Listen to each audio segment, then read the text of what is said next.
And here it is, we go again. Here it is, we go again. Roll up, ladies and gentlemen. One man went to mow. Here it is, we go again. Here I am going again. Are you there coming with me? The session has commenced and your company is required. That thing that we do on a regular, every single day, the first installation of today's marathon session, it has begun. So if you are available, avail yourself of the session. The usual protocol, as you're coming in, click on the like button. If you're not already subscribed, then correct that. If the subscribe button is showing red on your screen, then you have not yet done the right thing. So do the right thing. One man went to mow, the eagle has landed. Another Savior, holy, holy, holy, holy, another Savior, holy, holy, holy, holy, Well, this is Mobien. This is dedicated to the gallant heroes of the Nigerian Biafra War and IPO families all over the world. I remember the Nigerian Biafran War, in the thickness of the Biafra genocide. Hey, one man revived the vanishing hope to life. Let the great Biafran army to fight, and they were singing out, holy, holy, holy, holy, is another Savior. They were singing out, holy, holy, holy, holy, is another Savior. Holy, holy, holy, holy, is another Savior. Many years after the genocide, whoa, yet another great leader has risen up now. Oh, and he's leading the Biafrans to victory. In your madika, yabika kokwanam no wow. Hey, anamekele mazuche mefo. Manemo, it's an honor having you on board. When I'm singing along, holy, holy, holy, holy, is another Savior. Sing along, holy, holy, holy, holy, is another Savior. When I sing along, holy, holy, holy, holy, holy, holy, holy, is another Savior. Getting moving right and getting moving fast now. Holy, holy, holy, holy, is another Savior. Holy, holy, getting moving right and moving faster. Never freedom. Is another Savior. Never freedom. Holy, holy, holy, holy, Nnamdi Kanu is another Savior. another Savior, Holy, holy, holy, holy, another Savior. another Savior, Holy, holy, holy, holy, Well, this is Mobien.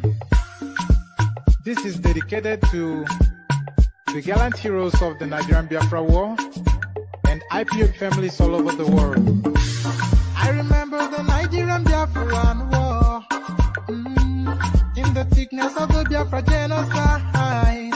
Hey, one man revived the vanishing hope to life. Let the great Biafran army to fight, and they were singing out, holy, holy, holy, holy,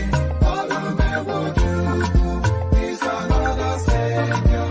They were singing out, holy, holy, holy, holy, is another Savior. Holy, holy, holy, holy, is another Savior. Many years after the genocide, whoa, yet another great leader has risen up now. Oh, and he's leading the Biafrans to victory. In ọma dịka ya bika kọkwa na m n'ụwa. Ana m ekele Maazị Uche nwanne. And there it is right there, holy, holy. So there it is right there, holy, holy. Holy, holy, as guys, I bring you this. Ruling APC presidential aspirant Ben Ayade secretly buys senatorial nomination form as Plan B option. So, of course, we've always insisted, and even without us insisting, it is patently obvious that a lot of the people buying the presidential nomination forms, they're just chancers, opportunists, and daydreamers.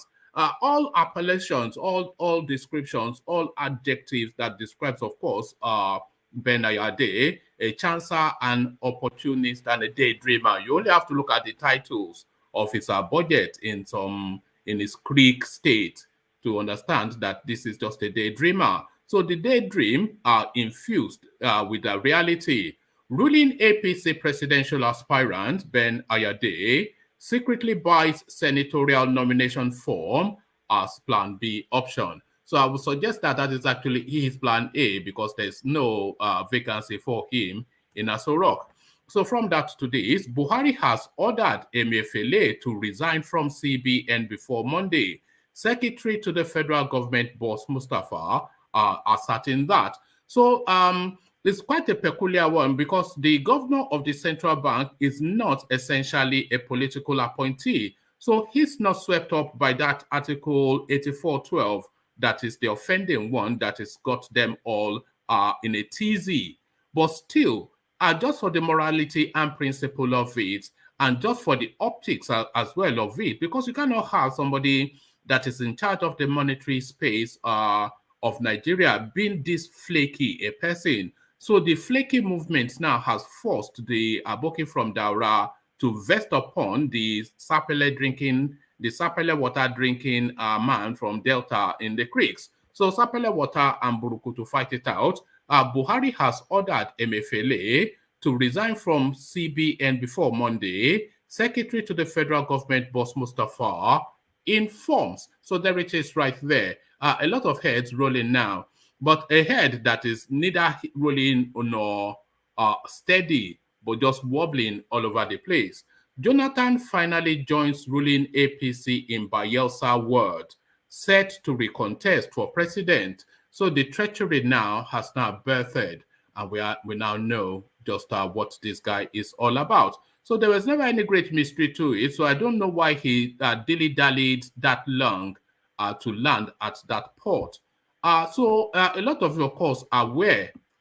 Okay, let me actually just bring you this headline because that might not have. Peter Obi's supporters are demarketing him. So this is an assertion by a person, but what is it predicated upon is the curiosity. Because Peter Obi, of course, the golden fleece of the southeastern region, they are one singular hope.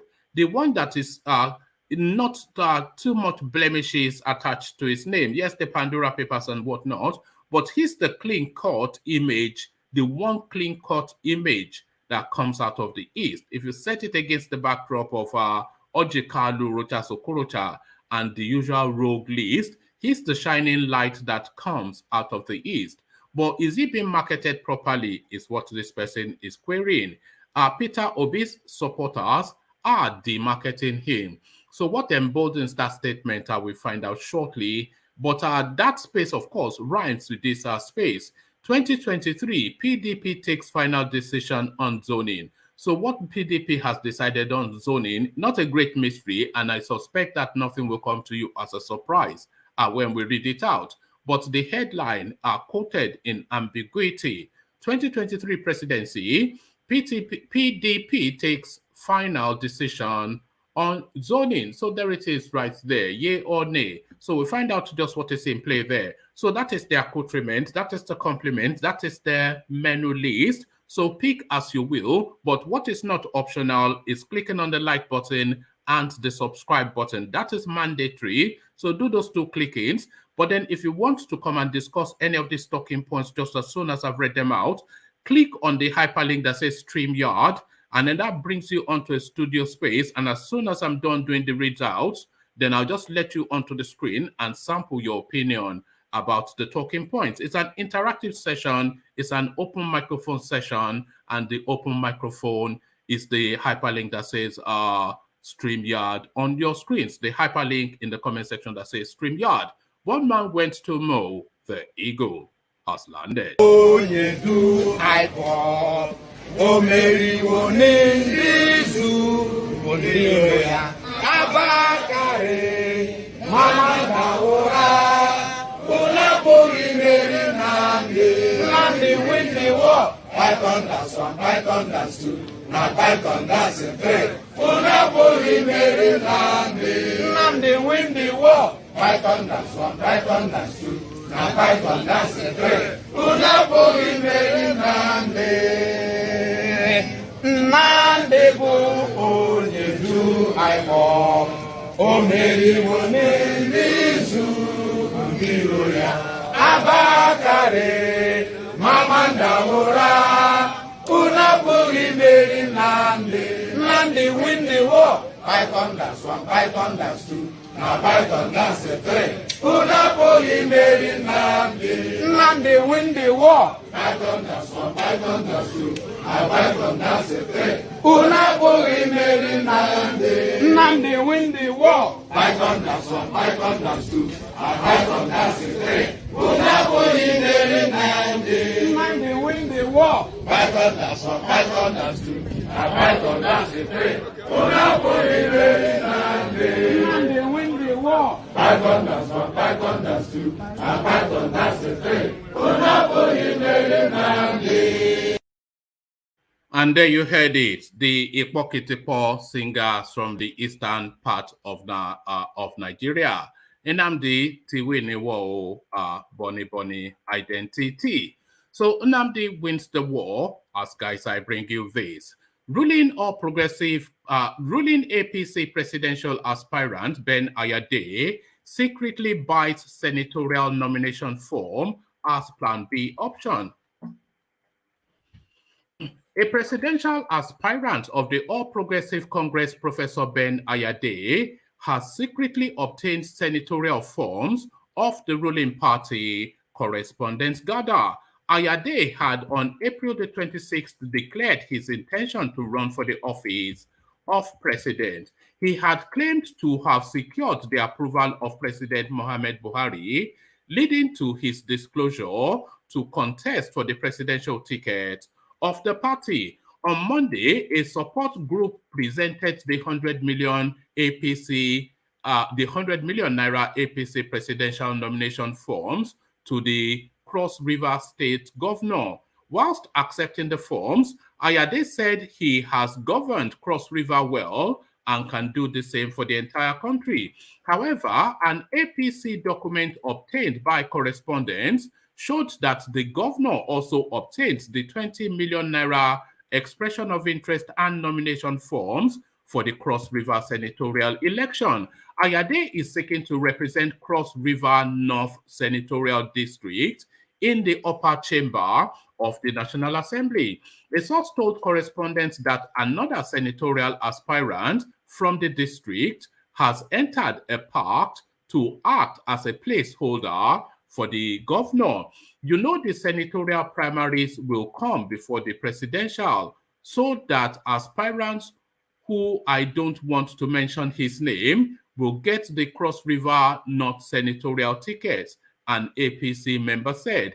If the governor fails to get the presidential ticket of our party, then his front, who got the senatorial ticket, will step down and he will be replaced by the governor. So Plan B, Cross River style, but is that legal or is that permissible? So if somebody wins a ticket and he steps down, is it not then the person that comes second in the polling that should get the ticket and not somebody that was not at all in the race? But there it is right there. The Nigerian magic continues. The Nigerian magic continues to this. Buhari has ordered Emefiele to resign from CBN before Monday. Secretary to the federal government, Boss Mustafa. President Mohamed Buhari has ordered Governor, that will be CBN Governor, so not Governor, but CBN Governor. President Mohamed Buhari has ordered CBN Governor Godwin Emefiele to resign from the Central Bank of Nigeria over his intention to run for president in the upcoming general elections. The president's directive came via a circular on Thursday that asked multiple categories of public office holders seeking different elective positions next year to resign now and concentrate their endeavors, according to a statement issued by the Cabinet Secretary, Boss Mustafa. Mr. Mustafa said ministers, heads of extra ministerial departments, and political office holders, amongst other categories, have been asked to step down before May the 16th. Mr. Emefiele is the head of the Central Bank of Mr. Emefiele, as the head of the Central Bank of Nigeria, is captured in the circular, according to two permanent secretaries interviewed by correspondents. Several ministers and political office holders eyeing primaries later this month have already resigned from office over the past 24 hours, and many more are expected to stand down before the end of the week. Mr. Emefiele has rejected calls to step down and protect the independence and impartiality of the central bank, but he rejected the calls despite actively seeking presidential nomination of the ruling All Progressive Congress APC. He has filed a lawsuit asking a federal judge to declare him suitable to run for president whilst serving as CBN governor. A decision is expected later today on the matter. It was unclear whether or not President Buhari had the powers to order Mr. Emefiele's resignation or dismissal, because the Central Bank of Nigeria Act emphasizes the independence of the CBN from external influence, though President Goodluck Jonathan suspended Lamido Sanusi as CBN governor in 2014. Although the decision was deemed highly controversial, it was nevertheless never invalidated by the courts. So there it is right there. The pressure mounts on Emefiele to step down. But then it's just the optics of it, the morality of it, even the legality of it, totally questionable. Because as we were just discussing in an earlier session, the materials, all the sensitive electoral materials that INEC are going to use for the elections, they are stored with the CBN, which is the safest place in Nigeria in terms of storing sensitive documentations.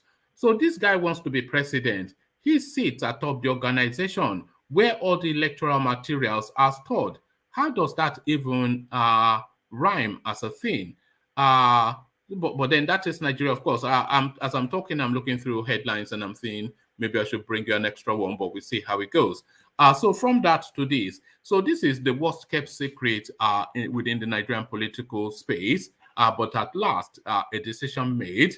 Jonathan finally joins ruling APC in Bayelsa Ward, set to recontest for president. So this is the worst kept secret, of course. All the protestations and all of the lions, the guy's greed and avarice at last overwhelms him and propels his actions.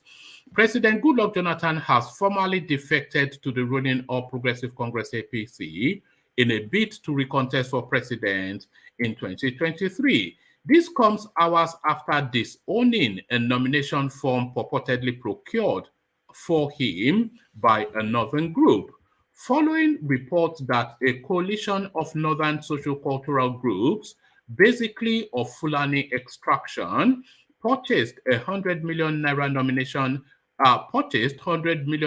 nomination and expression of interest forms of the APC for the former president to contest for president again in 2023.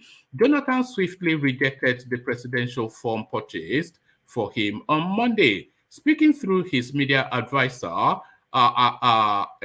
Ikechukwu Eze, the former president said it was an insult for the group to have bought him the forms without his permission. But according to News Agency of Nigeria, a credible source in Jonathan's camp said the former president has finally decided to vie for the top office again. Jonathan lost to the incumbent President Muhammad Buhari in 2015 as a member of the People's Democratic Party (PDP). The source, who spoke on condition of anonymity, told News Agency of Nigeria that the former president has formally joined the APC after registering at his Otueke ward in Bayelsa. He is expected to submit the duly filled forms on Thursday. Several bigwigs of the party have also been calling Jonathan to pledge their loyalty and support to the former president, the source said. The source told News Agency of Nigeria political correspondent late on Wednesday that some influential African leaders had called Mr. Jonathan earlier on Monday to advise him to contest the election in the interest of Nigeria. At least 3 top African leaders called the former president on the matter. They also urged him to run. One of them specifically told him that it didn't make sense traveling all over Africa, settling disputes, only to shy away from leadership responsibility in his home country. Another reminded him of the implication of failing to put the experiences he has garnered as a former president of Nigeria and as a continental statesman to good use, the source also said.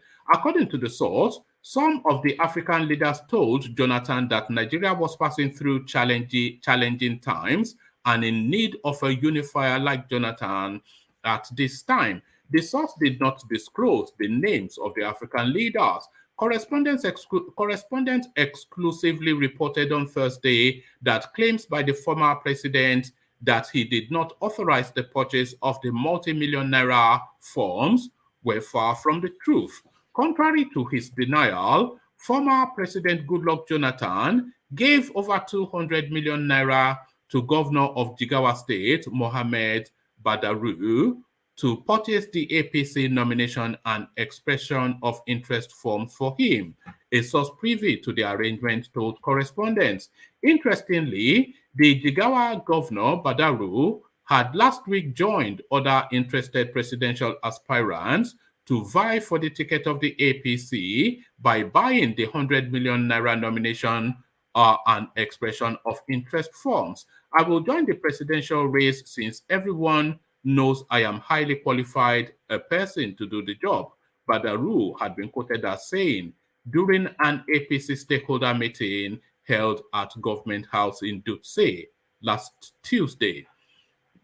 The governor was also said to have told the gathering during the meeting that he was pressured by his colleagues to contest for the presidential seat. His media aide, Awalu Sankara, said his principal had sought President Buhari's blessings before buying the forms. But correspondents learned that the Jigawa governor had bought the forms and come up with the statement as a ruse to deceive Nigerians, as he was indeed working for Jonathan. It was further learned that Jonathan had backed out of the plan and swiftly come up with the denial after the APC national chairman, Abdullahi Adamu, refused to guarantee that the former president would be the consensus candidate of the ruling party. The reason why Jonathan, gave him that much money, over 200 million naira, was that he asked the governor to buy himself a Form 2 in order to cover up the deal, the source had said. Upon purchasing the forms, Jonathan alerted Buhari. Buhari told him to meet with the APC national chairman, Abdullahi Adamu, but Adamu said he couldn't guarantee him as a consensus candidate. At that point, GEJ, Goodluck Ebele Jonathan, started denying that he had purchased the form, another source had said. Correspondents much earlier broke the story of how a cabal in the ruling APC had pushed for Jonathan to succeed Buhari after being impressed by how the former president never openly criticized the Buhari government despite its ineptitude and the insult the APC, as an opposition party, hurled at him, Jonathan, ahead of the 2015 presidential election. The fact that Jonathan cannot spend more than one term in office, if they can manage to get him there, was also not lost on the cabal. However, correspondents had also reported how Jonathan was later called a betrayer by the cabal after he failed to fulfill some of the conditions given to him, including convincing some PDP governors to defect to APC. So treachery by Jonathan completes. Treachery by Jonathan, but the faltering campaign of Peter Obi. Peter Obi's supporters demarketing him. So what underpins this statement? Let's find out. Oh, hold on. This is going to be a difficult read because it's one of those sites where there's just advertisements, just choking up the actual article itself. Indeed, we know how to jinx a good thing. Perhaps it is our seeming indomitable, boisterous, and thornous will that seduce us to think everyone must believe in what we believe in and must act and think in consonance with our disposition. Anyone who does not support us or share our sentiment is an enemy deserving the guillotine. How did we evolve? So I can't read that word because it's covered up.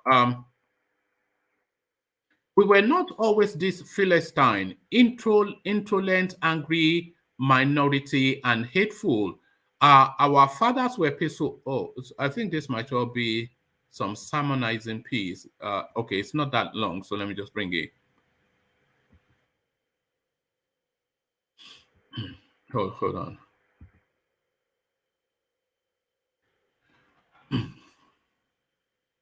We were not always this Philistine, intolerant, angry, minority, and hateful. Our fathers were peaceful people who lived through a brutal war, yet held out a hand of brotherhood to other Nigerians. Some have lived and died in the north and in other parts of Nigeria outside the southeast since the Civil War. They were accommodating of divergent opinions, temperate in utterance, graceful, and measured in actions. The young Igbo today, particularly those who take up residence on social media, are quick-tempered, offish, and ready to maul anyone who holds a plural view. So that is coming from an Igbo person, but that is a view widely held. The young Igbo today, particularly those who take up residence on social media, are quick to temper, offish, and are ready to maul anyone who holds a plural view. They are unthinking, rash, and uncritical. It must be their way or the highway to hell. What a retrogressive evolutionary trajectory. How did a critical mass of Igbo young become so narrow-minded and uncultivated? Maybe these ones do not know that to be Igbo is to be liberal. It is to be egalitarian. It is to be expansive. It is to be accommodating of all views and people. It is to be critical, circumspect, questioning everything and believing nothing until there is proof. And most importantly, to be Igbo is not to deify any earthling or make any human a god. Since Peter Obi, a former Anambra State governor, declared his intention to run for president, a herd of internet contagion has been attacking anyone who does not show him support. His supporters have been the most intemperate, wielding virtual cudgels, and they bludgeon anyone who refuses to acknowledge Peter Obi as a better presidential candidate. They empty their bowels of invectives, hate, and threats against anyone who points out the obvious political weakness of the former Anambra state governor. Peter Obi's political network is abysmally limited. As I have always said, he is the creation of an internet fad and does not matter in the Peter Obi's political network is abysmally limited, and as I have always said, he is the creation of an internet fad and does not matter to the hoi polloi. He is a decent man with a potential of a progressive president. If only wishes were horses, Peter Obi will ride them to the presidency. Sadly, they are not. Only Igbo votes cannot make Peter Obi president. He needs first the votes of PDP delegates from across the states. And if by some twist of Kismet, he becomes the PDP presidential candidate, he needs the vote of all Nigerians, particularly the North. His supporters are perhaps too self-absorbed or utterly ignorant to understand that the belching ethnic slurs against other Nigerians on the internet, because they are not so taken in by him, is actually demarcating their candidate. This is not how to win popular support in a country like Nigeria with a very diverse population. Instead of pulling moderates and the undecided to the umbrella of Peter Obi, his supporters are setting them apart and even turning the minds of those who are sympathetic to Obi's candidature. Who would want a Peter Obi presidency where his supporters are rabid, caustic, bigoted, and hateful?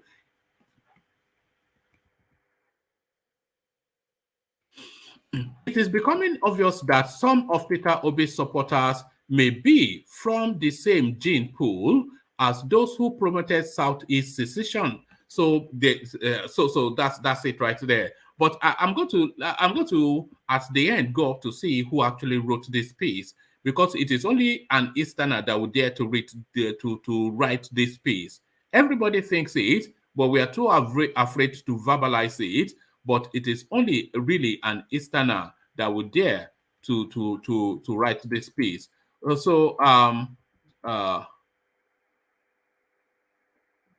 Yeah, so I'll find out shortly, just as soon as I finish reading it, just to see who wrote it. Yeah. So who would want a Peter Obi presidency where his supporters are rabid, caustic, bigoted, and hateful? It is becoming obvious that some of Peter Obi's supporters, I would say most of them, so it's becoming obvious that some of Peter Obi's supporters may be from the same gene pool as those who promoted Southeast secession. So IPOBians and the Nzobu chanters. It is the same non-strategy, hate, anger, and more hate. Peter Obi supporters may think they are aggressively promoting him, but they have only succeeded in reducing him to an ethnic champion. How preposterous that a good product should be so jinxed. It appears that the Southeast is in dire need of a messiah, so anyone that fate throws up is summarily crowned as a lodestar to lead the Igbos out of the 8 years of wandering. But we must realize that we are the messiah we seek. It is our collective actions that matter. Peter Obi is a gentleman, peace-loving, soft-spoken, refined, expansive, and cerebral. I know he would not support the hate his supporters trade on social media.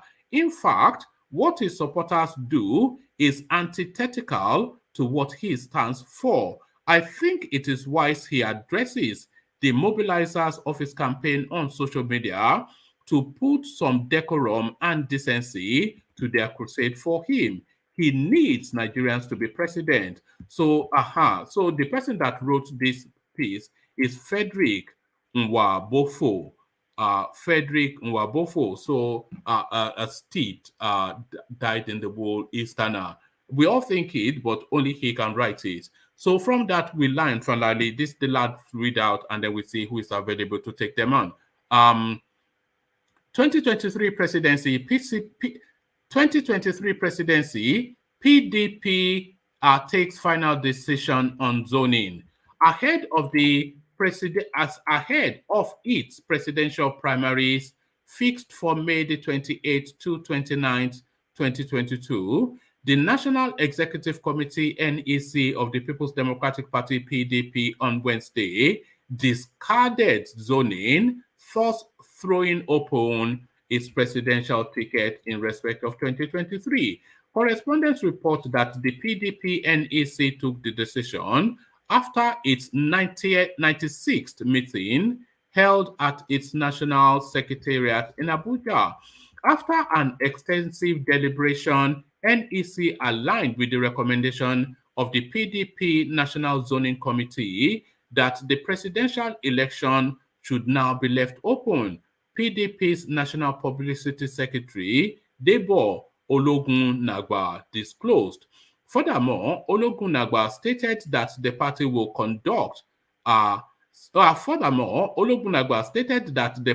conduct its presidential primaries, special national convention to elect the party's presidential candidate on May the 28th and Sunday the 29th, 2022 in Abuja. Amongst the PDP aspirants are former Vice President Atiku Abubakar, former Senate President Bukola Saraki and Pius Ayim, former Governor of Anambra State Peter Obi, Bauchi and Sokoto State Governors Bala Mohammed and Aminu Tambuwal. Others are Rivers State Governor Yemsin Wike, publisher Dele Momodu, former banker Mohammed Hayatuddin, pharmacist Sam Oha Bunwa, Akwa Ibom State Governor Emmanuel Udom, and only female presidential aspirant Olivia Tariela.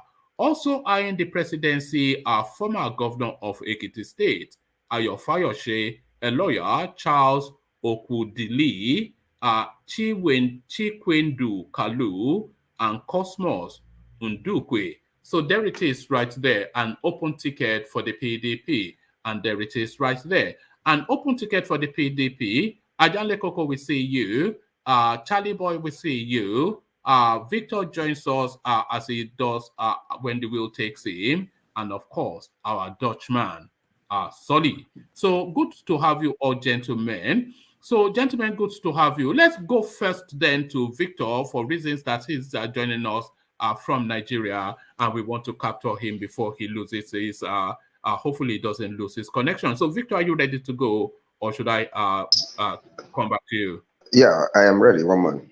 All right, brilliant. Good to have you, Victor. So, Victor, to that space then, it comes as no surprise, but it is categorical now. The PDP have thrown their presidential ticket open. So it was fun while it lasted, but Peter Obi can now go sit in the back seat. So Peter Obi sent to the back seat.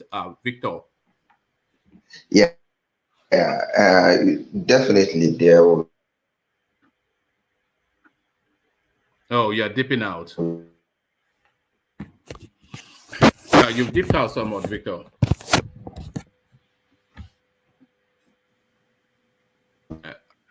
Hello. Yeah, we've lost you. No, we can't hear you, Victor. Okay. Well, we let Victor sort out the gremlins, but we go to Solly whilst Victor is sorting out the gremlins.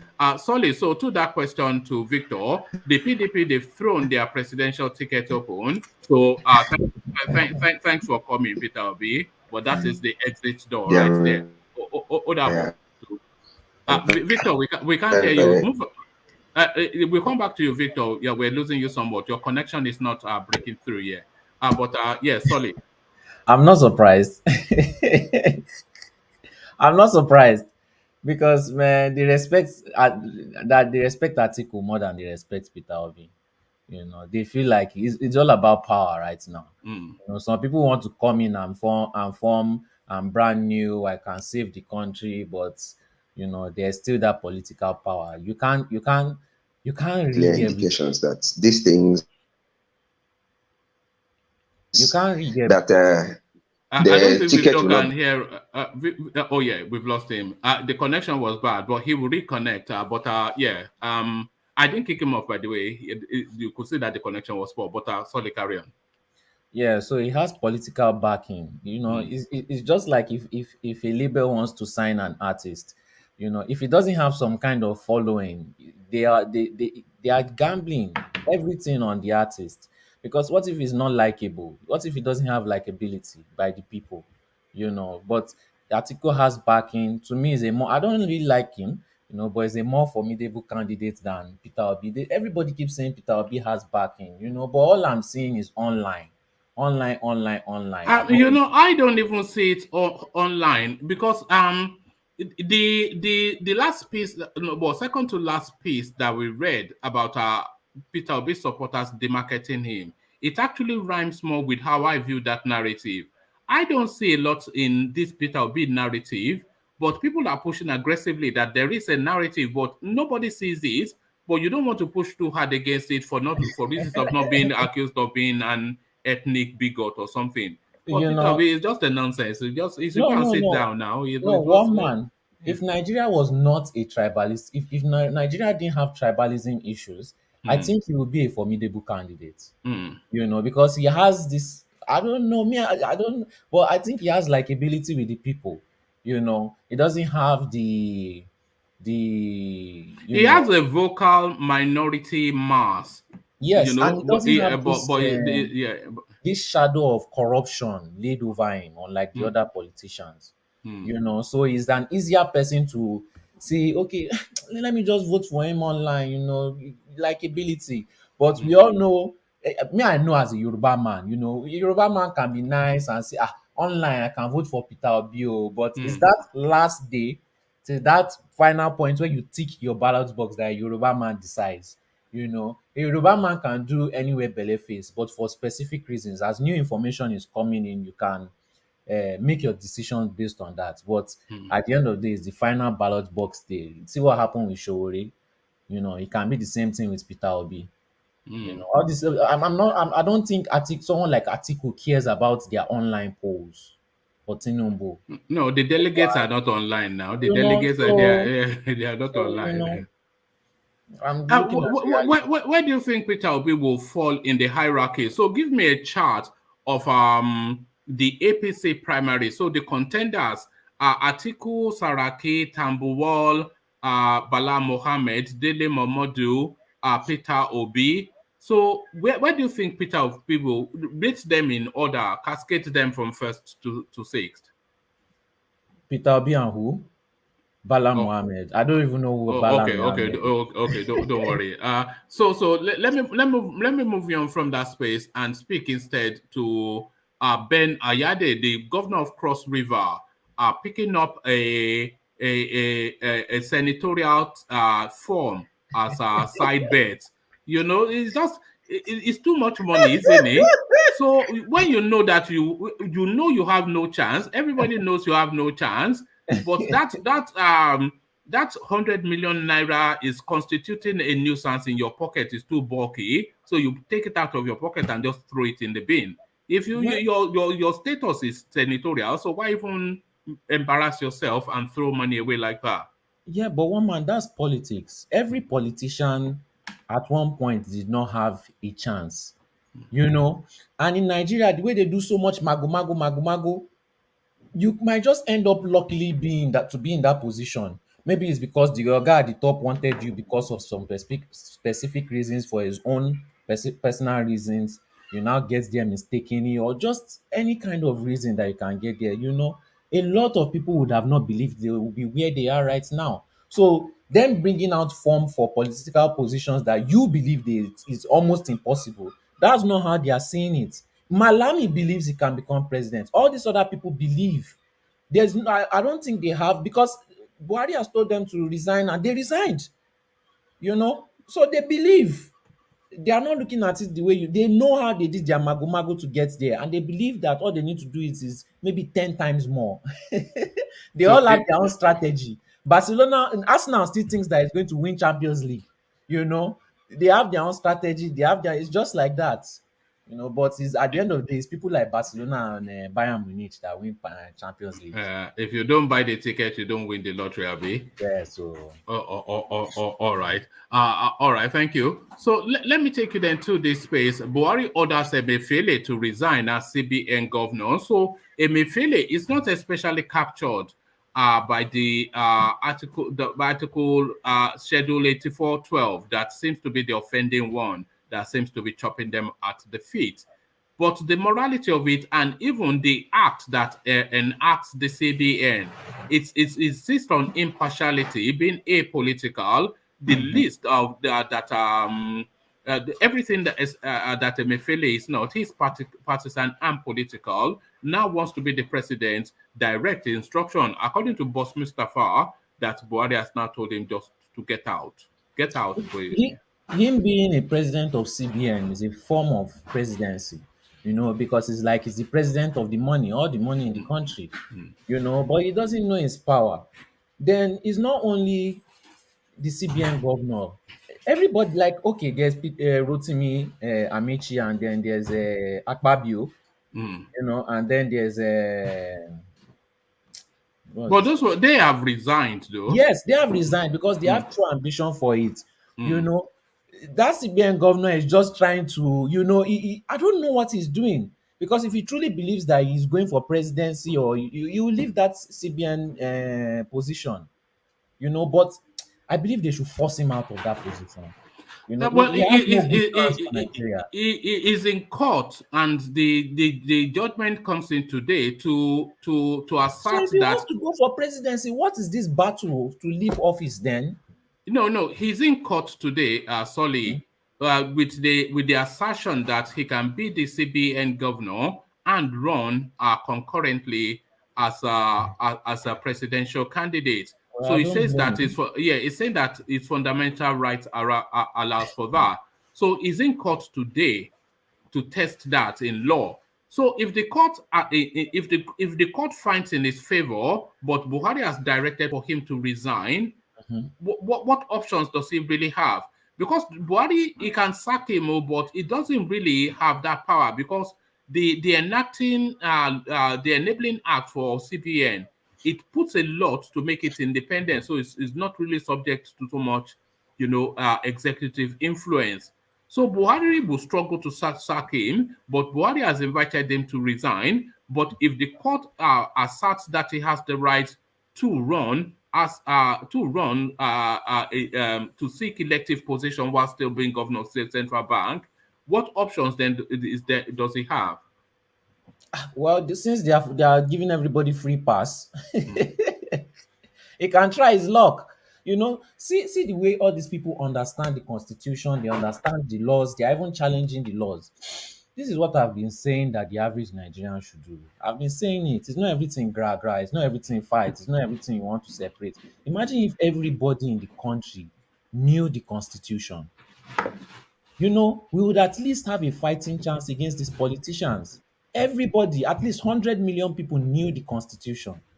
You see the way they are trying to find mago tactical ways, to fight it. They are even going to court again. Imagine everybody in the country, 10 million people, 50 million people going against the government legally in every you are not leaving any room or any space for them to address anything. But there again, the country lacks education, and they are not even paying ASU. People going on strike is even favoring them, because you are making the citizens dumber. So it's just Nigerians should just upgrade their intelligence. All right. So Goodluck Jonathan finally picks up his he formally registers now with the APC at Otweke, his local ward. So the worst kept secret in politics that this guy was crossing over. So what does this portend though for the likes of Tinubu, Rotimi Amechi, Oshibanjo, etc.? He's not coming there to take part. Yes, He's coming there to take over. Man, this is a big problem for the southeast. We are still even battling. It may not be a big problem, because this might be what to actually make the southwest.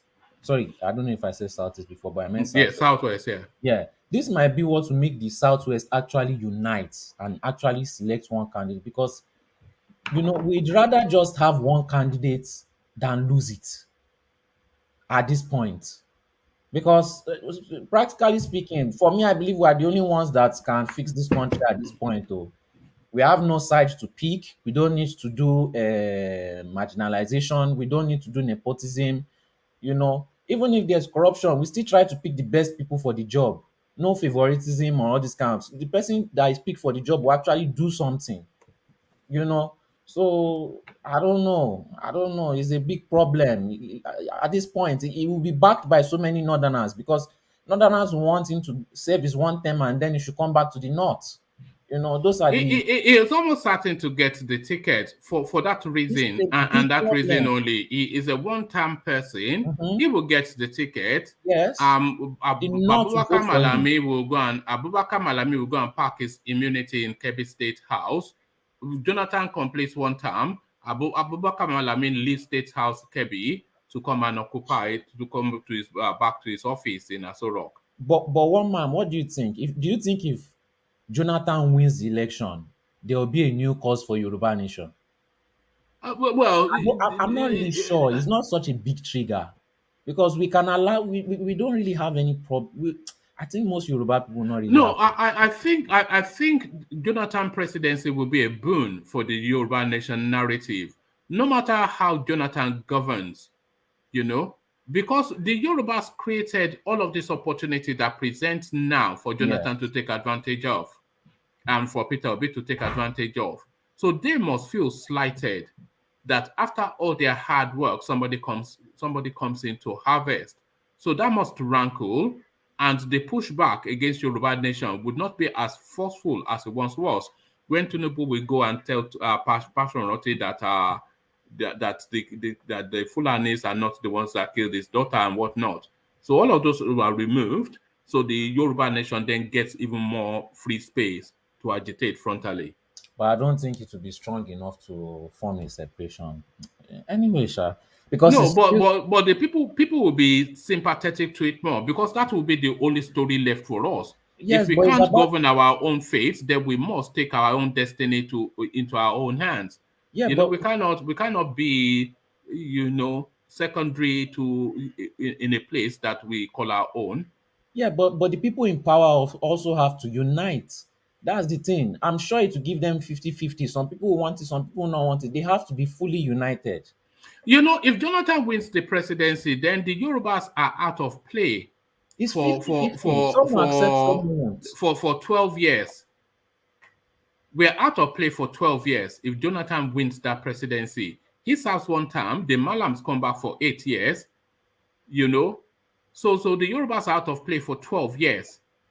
So what happens then? So then we would have been out of play for since Obasanjo, since 2007. The Yorubas will be out of play completely. And that country will stagnate. You know, in a country that we hold together. You know, so And yes, we that's would true. have We to hold think it hard. together. We will have to think hard. I mean, by we, I mean the Yorubas. They will have to think hard, you know, because thank you, Solis. So sorry for reasons of time. Let me go on to Victor, who hopefully now has a better connection. Victor, we were trying to listen to you, but all we could hear was dead silence. But hopefully you've moved around and we can hear you better Yes, now. So yeah. I'm in a better place now. Yeah. All right, brilliant. Good to have you, Victor. So let me then take you to where I started off with Solly, Ben Ayade, who tells us confidently that he wants to be president, secretly purchases a senatorial nomination form, which by all the computations is really where his ambition will be fulfilled. So what are you then making of this double dipping by the number? Yeah. I actually think there may be a kind of instruction or something, to get 100 million from a number of people, maybe because I don't understand, like, I don't know how he himself, these politicians, sometimes I think they take something, and they begin to think that by one kind of clandestine mathematics, they will just emerge, So that's that's left for whoever is doing that wonderful brainwashing. But I don't think he actually believes that he has a very good chance to clinch the ticket for APC. I don't think he believes that himself. In fact, I know he must know for certain that he cannot. Against all the juggernauts that are there, he cannot.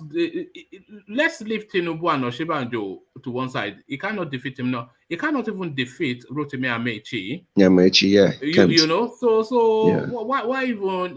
Is it just to be amongst? Is it just wanting to belong? Is this what it is?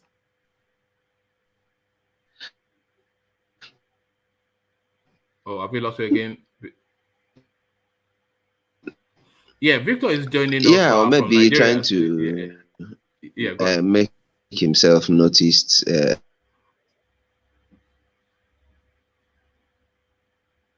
That's network problem. Just trying to make himself noticed.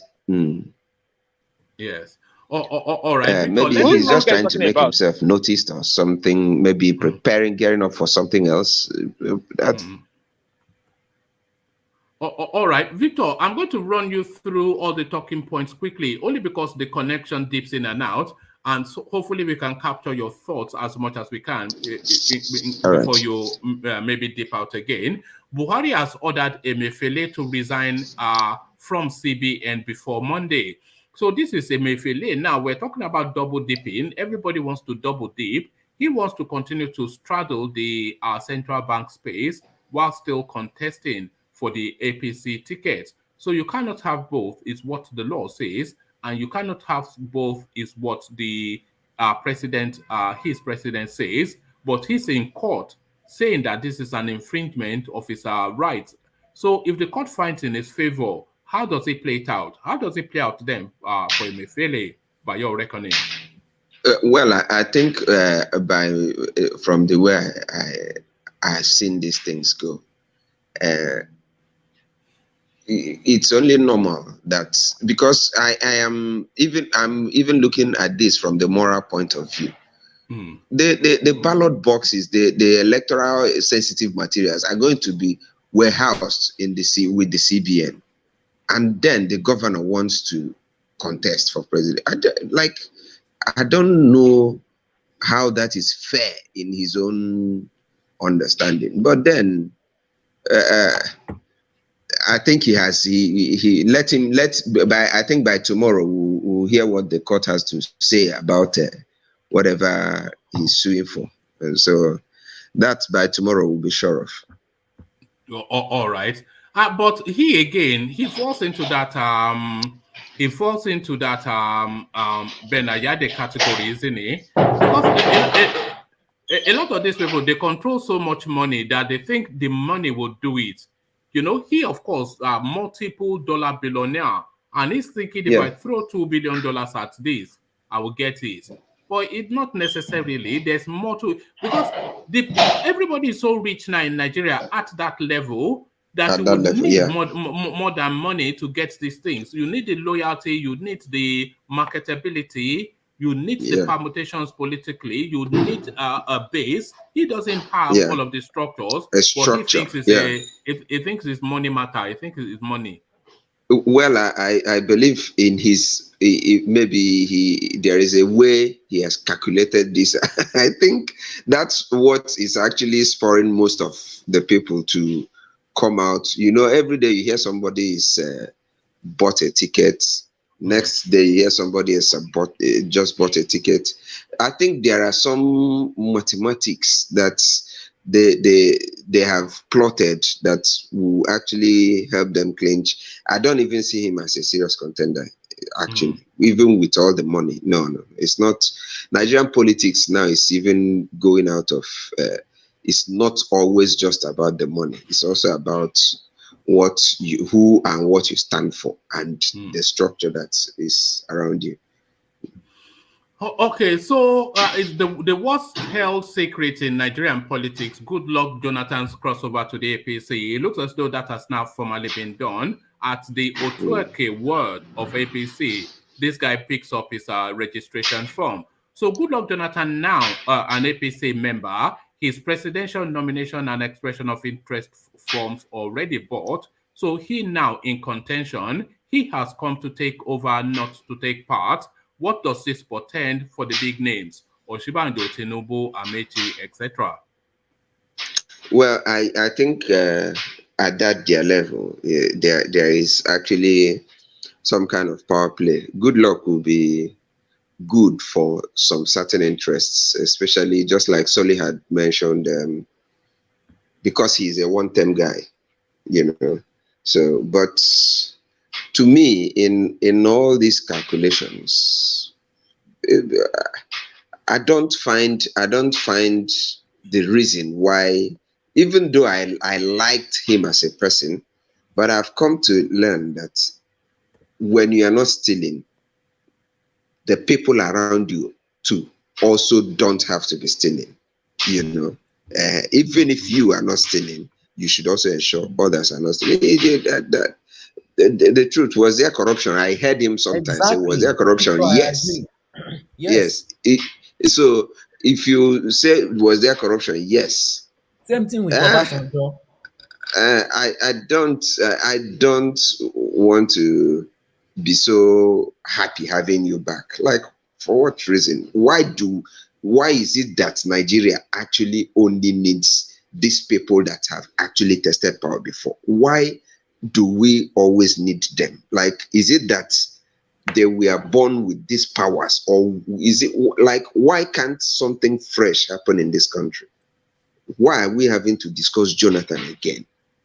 You know, I don't really get it, but it won't pan out well. It won't pan out well. You see, a lot of the thing for people like Jonathan, for instance, people like Rotimi Amechi, people like Oshibanjo, all these sort of people, you know, if we set Tinubu aside because it's contentious just how old he is, these are relatively young people who have tested the entirety of the Nigerian political space. So they have no other ambition. There's no other place for them to go to than Aso Rock. Tinubu has been twice governor, senator, etc., wealthier than Mansa Musa. So there's no other ambition for him other than the presidency.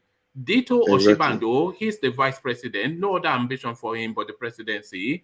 Goodluck Jonathan, I think, is around about 60, early 60s to mid 60s. Still long life ahead of him. So there's no other ambition. If he still has an ambition, it can only really be to return to the presidency. Rotimi Amechi, of course, same narrative. So this is the thing for these people. If they want to be relevant, and their only relevance has to be that seat. And it is actually because they are somewhat jobless, actually. Like, I don't know. I think they are career politicians. So they get bored when nothing is really happening politically, you know, on their side. Because I don't know whether these people don't know that there are a lot more to do in life than just be in power. I don't really know whether that's the only thing that comes to their head. I don't know why they think I have to be in politics and I have to be in a post all the time.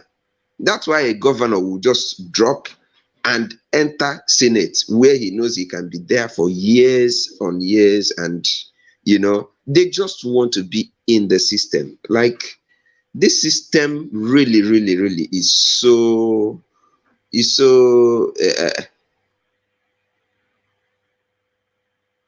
Have we lost you, Victor? All right. I think Victor's dipped out again. So, Victor, we can't hear you. I'm sure you can hear me, but we can't hear you. Let's give you a moment. You'll come back in a moment. I can hear you. Oh, brilliant. Carry on. We can hear you now. Carry on. Yeah. So I really do think it's because of how much attractive and how lucrative politics is down here that people just wake up and not have any other thing to do other than to play politics. All right. But politics being the only business in Nigeria, of course. No other industry, just politics. Yeah, exactly. All right, so this is a piece then by a chap that goes by the name Frederick. Let me see. Frederick Nwabufo. So Frederick Nwabufo, aka Mr. One Nigeria. So that's his name. But this is his submission.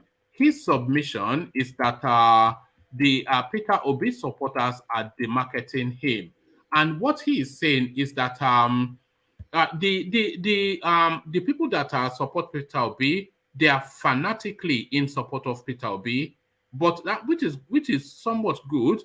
But then they are aggressively also in support of Peter Obi, which is what he is trying to caution against. He's saying that they are somewhat hypobian in the way that, and they are all over the internet.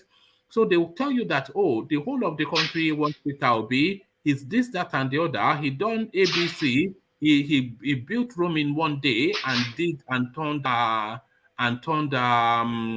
Anambra to Narnia, and we all those things. You know the usual narrative, and if you try to present a counter outlook, they come aggressively at you. They try to overrun and overwhelm you. And what this guy is saying is that that level of aggression in the promotion of this guy is actually detrimental to his to his political trajectory. That this narrative, this aggression, this insidiousness that comes from that core element that promote him is actually narrowing him to a regional person, which is not what Peter Obi is. An erudite, free thinker, expansive man. That's who we know him as. But the support that propels him, they are somewhat acting against him. So what are you making then of the submission of this Frederick fella?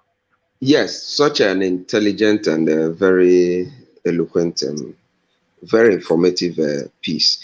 But I have to separate these things here. I have to create distinctions here. It is not just about P2B supporters, all right? If you go online, anyone that has support online has an army of, you just take a look at Davido, take a look at Wizkid.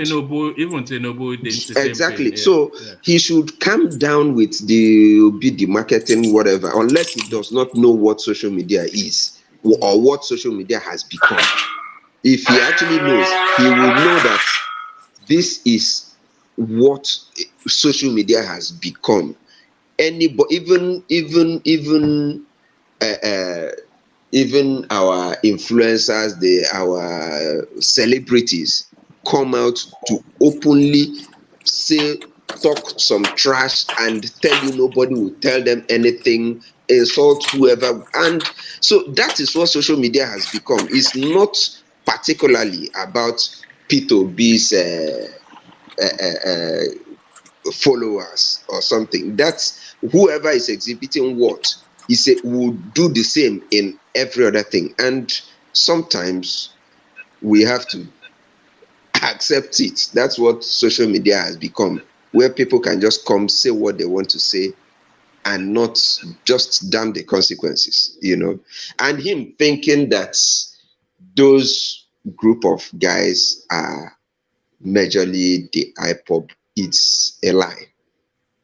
It's a lie because from what I have explained, this is, you get anybody who is fanatical about Yaya Bello would go so low to say whatever they want to say. If someone is not tamed, that person is not tamed. It must not be that he is an offshoot of this other kind of people. No, they are not Biafrans. Most Biafrans actually don't want any other thing other than Biafra. Actually, most of them, So even when I was listening to you read them out, and I understand. Yes, what it should be. He's stating what it should be, but in reality, this is the social media of Nigeria as such today, and it's not just about Peter Obi. Whoever it's Yes, social media has its ears, and this is just one of it. It's the case is not peculiar. If you see someone who supports Tinubu, say whatever you want to say. He will give it to you hot. One Aproko doctor came out to write some things about Peter Obi. In fact, he had to delete that post. And also we could see it from the youths of this country are visibly, actually, very, very fed up with the system. People are at home right now. People are at home. Like students are not in school as we're on strike. I don't know what else you expect from the social media. I don't know anybody that they think gives them. And if you go calm down, listen to Peter, you will be convinced that this man knows the job. So the only thing they can do is to use their free time and fight whoever thinks otherwise. What I'm explaining is how natural this is. There is a lot of frustration in the country. People are supposed to be in school, but they are home. What do you expect them to do? Whoever they see that looks like a hope, they'll cling to him and wouldn't want to hear any other thing. That's what I see about that. So, yeah, I understand what his point, but this is what is expected to be, and that's it. Okay, hold on, Charles. I just want to push it on with your permission. But now is all of this? Actually, go, Charles. Let's hear from you. Sorry, Charles. Yeah, Charles, go on. Yeah, I'm gonna say, Victor was saying that most people be support online, but you said the youth are fed up. No, he didn't say that. He said people even in Nigeria they are for him. The reason why it's like the Nigerian people are not taking it smart. The way about a guy like Tinubu who's co-opt than a guy like Peter Obi. That's a fact. No, but what everybody is saying is that Peter Obi's popularity now has now surpassed Tinubu. So that is to tell you that what you're saying is not what is obtaining on the floor. But Alexander Supercharged to celebrate Victor. He says, I love Victor's passionate and well-informed stance. So that is Alexander delighting in your company, Victor, as we all do. So thank you for the super chat, Alexander. All right. So let me take you then to the last talking point, Victor. So all this Peter Obi storyline, it may well prove to be just an academic exercise. It's just an intellectual exercise because the PDP takes a final decision on zoning, and they have jettisoned zoning then to make it an open ticket for their presidential slot. So it was good, all the talking and all this permutating, but does Peter Obi's ambition then ends at this point? Because, of course, all the big-name Northerners come into play, and the delegates, most of them in the North. So, Peter Obi, thanks for coming, but that is the exit door. Would you say then, because is that essentially gifting Atiku the APC presidential ticket, opening it up? Yeah. From what I think, there is something different about Peter Obi. One thing about him is that he has chosen the. You've dipped out a bit, Victor. Let's just give him a moment because Victor, I think the reception is not. Yeah, go on. Quite. What a lot of people do not like about him is that he seems to be. He seems, like knowing that politics around here is all about money, but he has chosen that way, and maybe he will end up being popular on just the social media. Maybe he will end up doing something significant for himself. Maybe he. Okay, Victor. The network is now dipping very heavily. Wants to do. Yeah. So, and gifting it to Atiku Abubakar, to me, it's understandable. That's Nigerian politics, and it's exactly going to be what it's going to be. Is that sorry, Victor? Is that what you think is going to happen by opening up the tickets and not zoning it? is that essentially what is going to happen? That we are going to have Atiku, because it's always boasted that he will pick up the PDP ticket anytime he wants. I cannot see Peter Obi defeating him. He's popular amongst the people, but the people are not the ones that are going to nominate the ticket holder. Exactly. The flag bearer. So this is now internal politics, and definitely Atiku may have his way, but then that's also is left for the delegates to decide. Nigeria really has to come to a point where a lot of people, even the rich, are tired of this system. I think that's when actual change will start. So till they are tired, we will continue that concept of now my person won't enter now. So make we chop first. Maybe from next turn on we'll do the right thing. That would always becloud a lot of reasonings, So they will definitely. PDP is a strong political party, so definitely the strong among them will come out. That's what I believe personally. Oh, all right, and PDP cannot really afford to the elegance of picking Peter Obi as a candidate. They have to put their best possible. I was going to say they will have to put their best possibility forward, but if the popularity that everybody insists Peter Obi has is to be believed, is Peter Obi not even their best foot? But is it their best foot in the north? Is it their best foot in the southwest? Yeah. No. When it comes to the enlightened Nigerian, when it comes to the Nigerian that listens to these politicians, if you actually listen to them, all these aspirants, you will actually find out why people are more likened to why people really like Peter Obi. You understand? He says I think he commands some level of boldness that he will tell you it is there, go and verify. That has been his, so definitely if you are listening with open mind and you're a Nigerian, not an Igbo man cloned Nigeria, or not, if you're a Nigerian, just a Nigerian, you will find the reasons why people like this guy. But then politics will be played at the end of the day, and maybe PDP may not also want to present who the people want.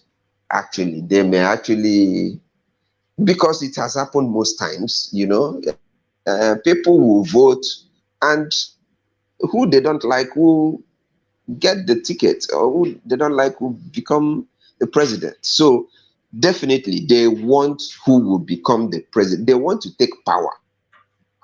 They are not interested in who will fix Nigeria. They want power in PDP. That's what they want, and that's what it's going to play out. All right. Thank you, Victor. So thank you, Victor. Victor, let's go on for reasons of time to Zach, who joins us. So Zach, hopefully we have you. Zach, are you there? Zach, if you are there, can you unmute yourself, Zach? Zach? No, I didn't mute you. So are you there, Zach? Can you hear me? Yeah, yes, I can now. Yes, good to have you. Yes, we can hear you. Okay, this Goodluck Jonathan thing. I find it so difficult to believe. Like, hasn't come yet to make any declaration. No, we can't hear. We can't hear you. We can't hear you. I'm assuming you are in Nigeria, because the network is. Can you move around so that you can get a good spot? Can you hear me now? Yeah, that's a little bit better. Yeah. Can you hear me now? Yeah, but that's a bit better. Oh, I'm not in Nigeria. Wherever you are is worse than Nigeria. Is there a country worse? You've just discovered a country worse than Nigeria, wherever it is that you are. Huh? No, Zach? No, we can't hear you, man. Oh God, I don't know No, why you that's can't. better. No, we can hear you now. You can hear me now. Yes, if you stay at that spot, then carry on. Yeah, carry on. Okay, all right. So like I said, I just don't know. This good luck Jonathan thing. I find it very to believe. Like he hasn't come out yet to make any declaration that he's joining APC, and he hasn't come out yet to actually declare that now I belong to the APC and I'll be running under the APC. He hasn't done all that, so I'm kind of find it difficult to believe. Like, can Jonathan actually do that? Yeah, it's politics now. It's power. You know. It's So okay. So yeah. my It's question power. is, my question is, if it's politics, I mean, does that mean that these people don't really have any iota of integrity or self-respect, or what will people say about me, like my legacy? What do they actually live for? Like, because you're a Mm. politician, does that mean that you have to leave this world, like just living in terms of, that okay, I'm a useless person, and I want to confirm to the whole world that I'm a useless person, I don't have integrity, because you're a politician? Is that how to live life? I mean, there's more to life than this politics. Does that You mean say that good. Jonathan cannot do any other job? Does he have a company that he can wake up in the morning and go to his work? And I mean, what is this all about? Because this is actually bad. If Jonathan actually want to run under APC, I mean, this guy's a professor. He's well read. What do you want to say to the Nigerian people? And I Oshibanjo is mean, a pastor. So what are yeah, you saying? Oshibajo is a pastor, but he's under APC. He's running under APC. He can campaign on APC. There's no problem about that. But But why are you Jonathan, surprised? So many people have no, changed parties normally, but everybody is getting no, yes, surprised because it's good luck. I understand that. I understand that people have changed party, but in Jonathan's case, brother, is different, because this is a ex-president under PDP, and when APC came in power, even till yesterday, APC are still saying that they are still cleaning Jonathan's mess. They are blaming PDP and Jonathan for the destruction of Nigeria till this morning. Now, Goodluck is coming on that platform, and Nigerians so stupid and foolish that they can just come and tell them now we are changing the narrative. No, now APC saying now Jonathan is the man. What kind of? I don't understand Now, this thing. Nigerians are bystanders in who governs them. So what Nigerians think or don't think, it doesn't really matter. You know, their votes don't count. We all know that. They don't have any say in how the country is governed. We all know that. So they'll just take what is given. They just accept what is given to them. But Goodluck Jonathan crossing over, it solidifies the assertion that there's no such thing as ideology in Nigerian politics. That So is what I'm saying. That is it's what not I'm saying. ideology led. It's just led by the lust for power and greed for Apart money. from So it's power and money, just nothing else. apart from lust for power, it shows that these guys are not human beings. I mean, there's something we call shame. There's something we call shame. Like, what people are saying that they're ashamed of you, they're ashamed of your family. No integrity. And you are educated. I mean, what can you say today is one, and everybody know is one today, and you come back the same day and you say today is two? It's clear that it's one, and you're standing on the fact that today is two, and you want everybody to believe you. I mean, do you Zach, know are what you are you trying to equate integrity with being educated? I mean, I just believe that when you are educated, you should know. I mean, Okay, but Zach, look at Kim Jong Un. He went to some of the best schools in Europe. yeah.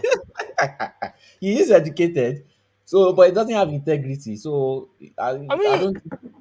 it doesn't have integrity, but if you look at the political structure of China, you know that it's by hierarchy. It's all based on what No, you've no, done but in I'm talking life. about North Korea. North Korea, Kim Oh, Jong okay, Un. North Korea, that other guy. That's a dictator country now. We can't really compare that. But Nigeria is somewhat a dictator But this country. is but this is shameful. This is shameful. What is wrong with these guys? How can you just do that kind of thing? Like, how can you just come out good luck and say you want to run under APC after all what they've said about you? Don't have family, you don't have uncles, you don't your wife, your kid. I don't understand these guys. This is bad. It's not smelling good at all. What does he want to say? What does good luck want to tell Nigerians? That's what I'm just waiting for. Oh, APC is now the best party. And what? But what does APC even want to tell Nigerians? Is even That is more the it. question. You know, If we good old see Jonathan is just if a we see yeah. the politics Nigeria politicians have been playing, they've been taking us for a ride for years. But what I'm saying is this one that they want to do right now, this one is just so low. This one is just to tell the whole Nigerians that you guys are bullshit. If they're pulling this kind of thing, and if good luck can actually be ridiculed to play this kind of game with APC, my brother, it's done, no, it's done. Yes, but the Nigerians they are bystanders in their own destiny. They are bystanders. Nigerians have no input in anything that happens in Nigeria. But thank you, Zach. Let's hear All from right. Rational. Is that your X0? We can hear the machine in the background, so it must be X0. Did you want to come in, X0? Oh, all right. Let's go on. Let's go on to let's go on to Ajan. Let me mute X0 because he's not talking. Let's go on to Ajan Lekoko and have him speak on then this. You can go to someone else. One man. Can I go on one man? Yes. Yeah, go on. Rational Mind. Put the question across. No, I want you to go to the space then that I was taking Ajan Lekoko to. Plan B for Ben Ayade, who are frontally in celebration and mass gala buys the APC presidential and nomination forms, but then in the dead of night with shadowed clothing goes to pick up the senatorial form as well. So double dipping by Ben Ayade. So where does his true ambition? Where will his true ambition be fulfilled? The presidential ticket that he bought to much celebration, but or the senatorial ticket that he bought in the dead of night. You see, those people, they have no values. We've said it on this your platform. These people have no values. They've always changed their skin or their color like chameleon. Today they are this, today they are that. This is the same Ben Ayade that was in PDP. He came to APC. All, like we've said here, they have this quest for power. They have this lust for wealth or whatever they seek. But then you see, and I think it's not the only one in that bandwagon. I think this former governor of Edo State, what's his name? Former chairman of himself, yes. He has been presented with both APC presidential ticket and a senatorial ticket. But I think it was senatorial ticket that he picked up first, or they gave him first, and then he's picking presidential. And then they asked him that question. He was vague about it. He wasn't straightforward as to what he wants to do, but he was just hammering on. So what I'm trying to say is this: these politicians, they are not like you said, woman. They are just Nigerians are just a bystander in their own destiny. People deciding their own future for them, and these people, they don't have their interests at heart. All they seek is their own personal benefits, either power, money, or whatever, wealth. So Ben Ayade for me is one of the most clownish among all those contenders. He's the most clownish. Sometimes I wonder, they call him professor. What kind of professor is he? when the way he talks so too fake. I mean, He has to be a start broken professor grammar. now. Have you listened to his budget? Lymphotic blossom. You know, who else but a professor will come up with a budget called lymphotic blossom? You see the way he talks. I mean, I don't know if you listen to Ruben Abati, the way he describes him sometimes, and that is just how he is. I mean, the guy just sound like it's not a serious contender. You know, you pick up a senatorial and then you pick up a presidential. I mean, that's a plan B, plan A, and plan B. That's what it is. A plan But A. which one is his actual real plan A? Would you say in those two tickets? Which one is his real? Where is his ambition most likely to be fulfilled in those two plans? I would say his plan A is the presidential. Plan B is the senatorial, because it doesn't seem to me among all the contenders. I don't even see him going anywhere. Except maybe it's the cabals. They've assured him that they will rig it for him. They will rig the primaries for him, except that, which I don't even think. He doesn't have that political. How would the cabal assure somebody like Ben Ayade? What does he has nothing to offer them, and they have nothing. That's what I'm saying. So I wonder. I mean, that would be a miscalculation on those cabal's part to think that they can rig the APC ticket for him. I mean, the primaries for him. So for me, I just think he doesn't even serve their purpose. So they can't give him consideration now, because it doesn't. Whatever Ben Ayade can bring, Rotimi Amete brings 10 times more. Yeah. So it's just enough. Yeah. He's just a clown. The guy is a clown. He's the most clownish of all of them. Let's move on to the other topic if you have. All right. So Malam Buhari sends Boss Mustafa on an errand to deliver a message. The message is to Emefiele, just 2 words: get out. So the instruction then that Emefiele must step down now, preferably before Monday, but certainly by Monday.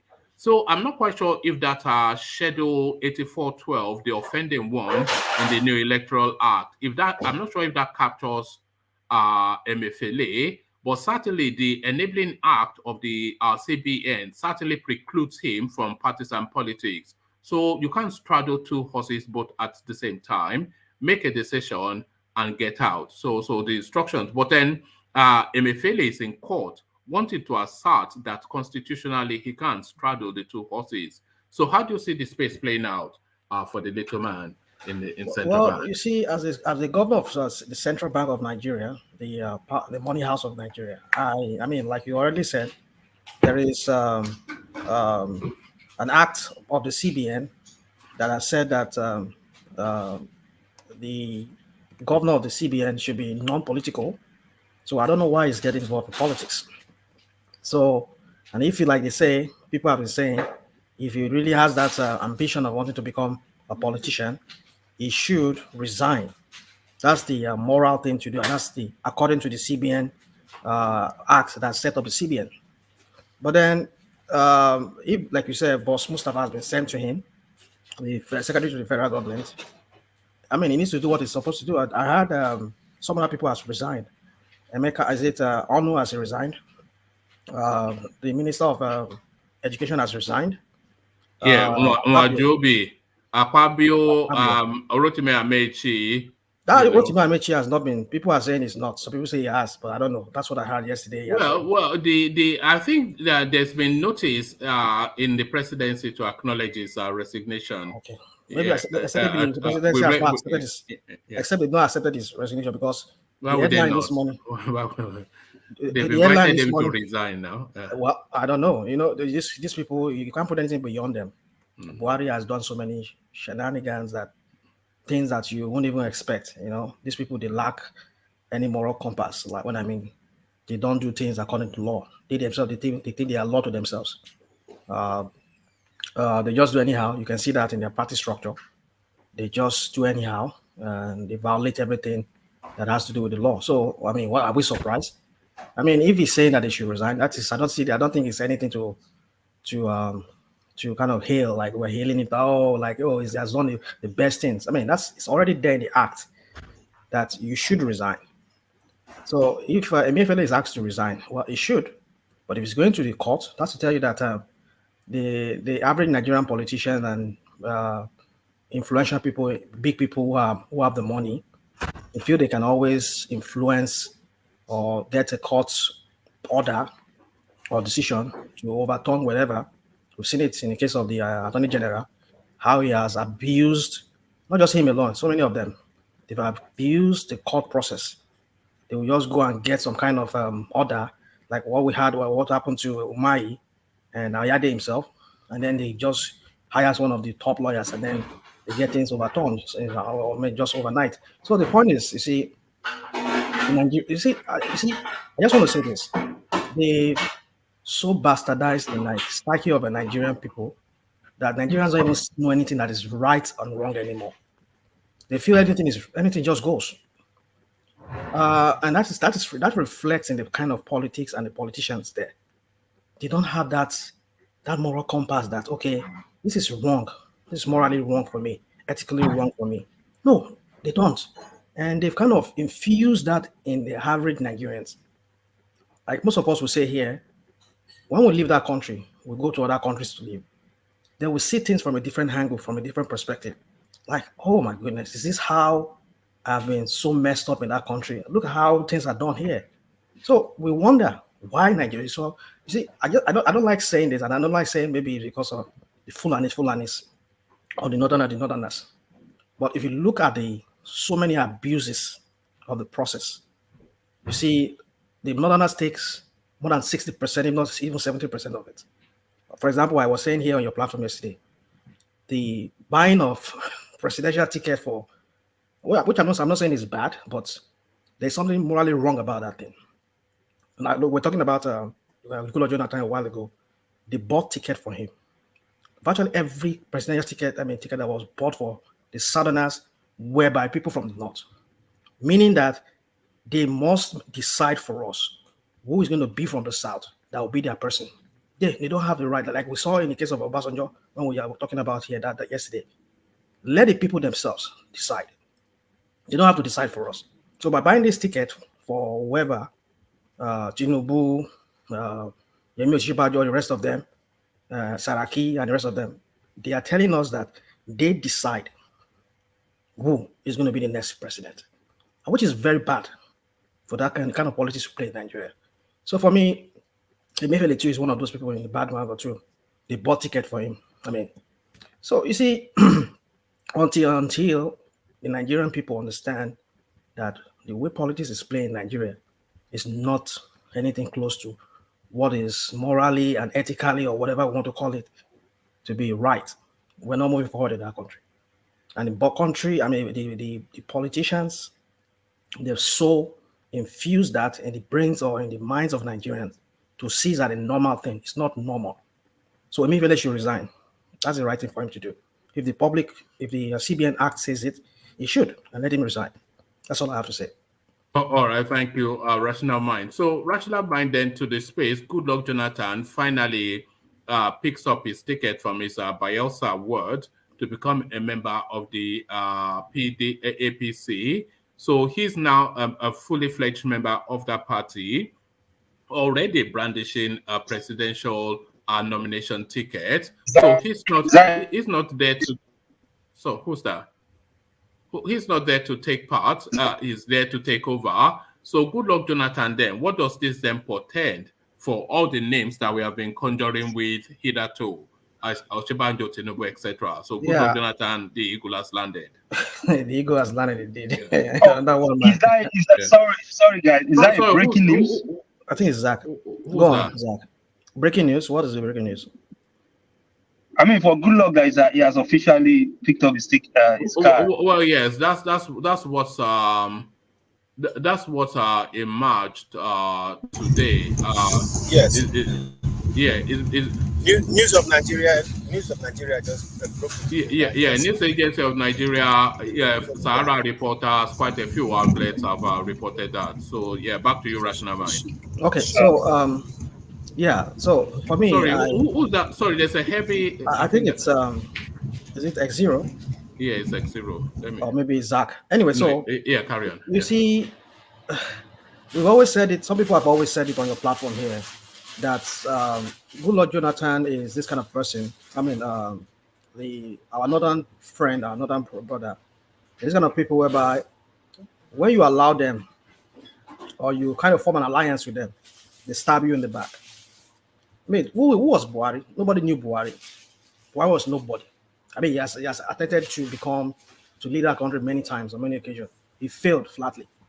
Well, until somebody helped him from the south, in the person of Tinubu.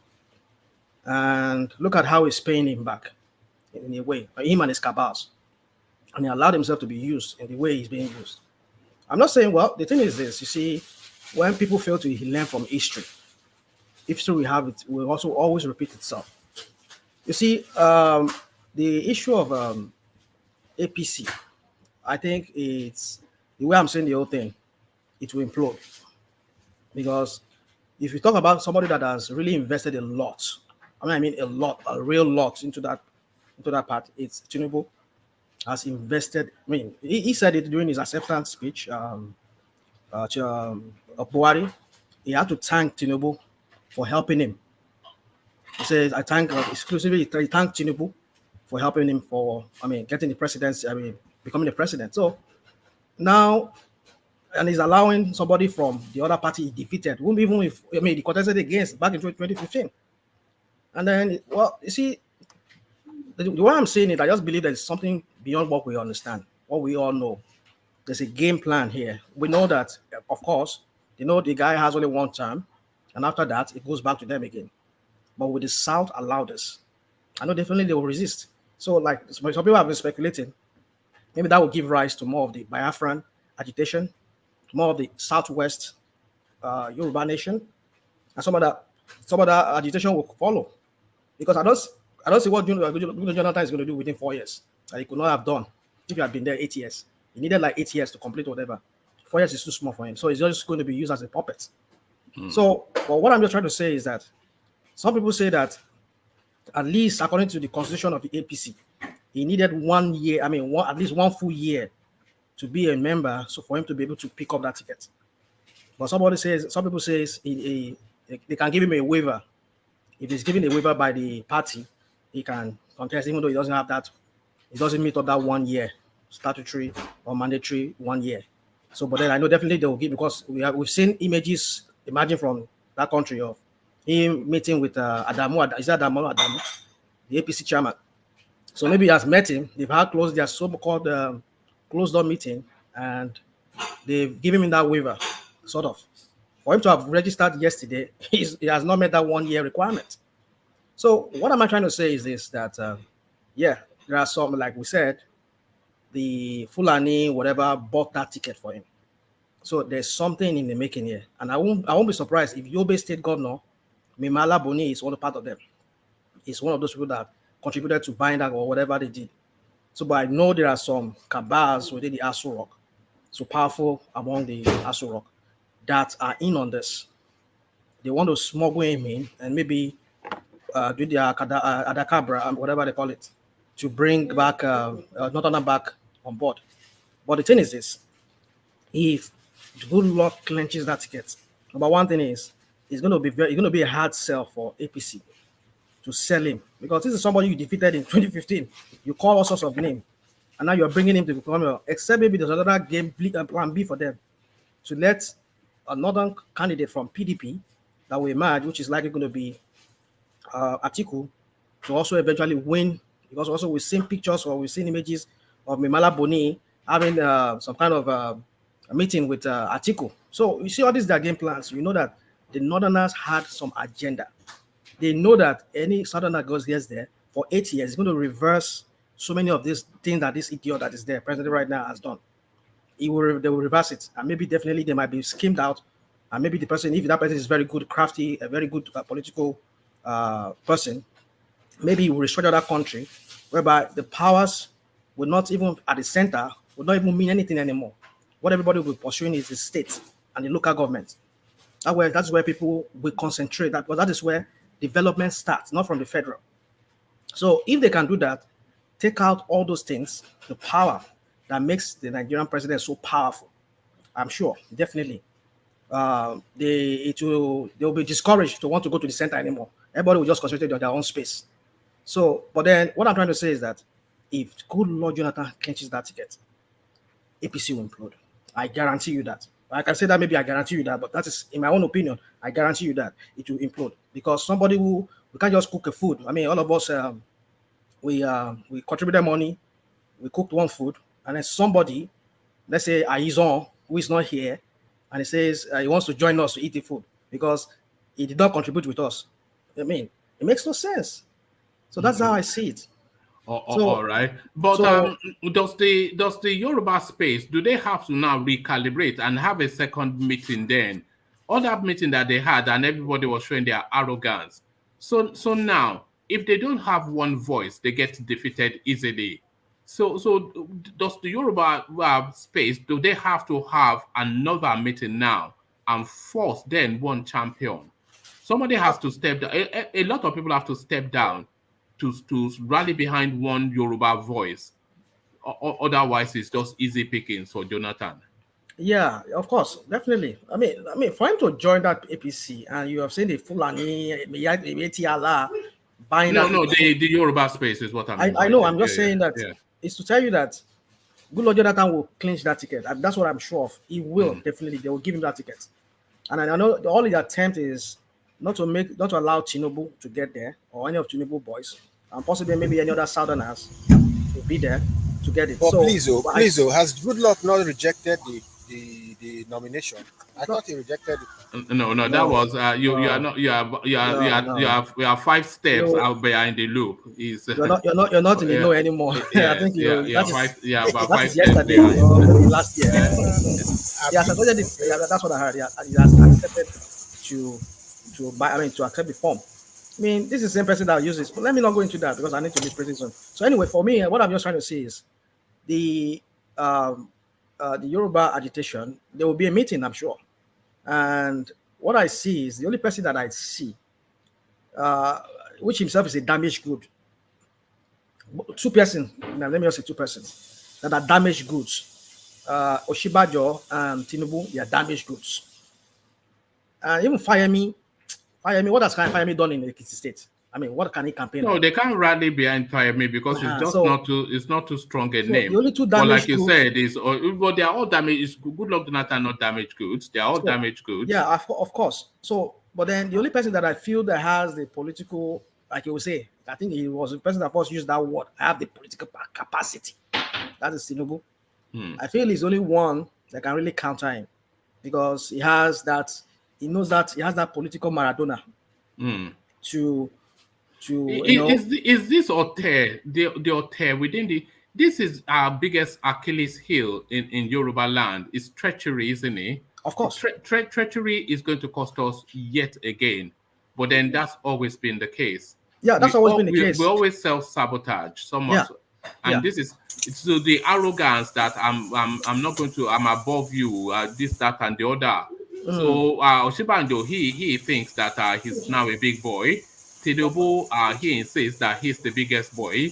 Fayemi says that he went to school, and they're all squabbling, and before you know it, Goodluck Jonathan takes it again, and then they will start. Yeah, that's it. So they need to come together. They need to come and agree on one person to find that ticket for them. So, like you said, woman, I see a possible calling again, maybe Oshoba and the other man they will call for another. Bisi Akonde.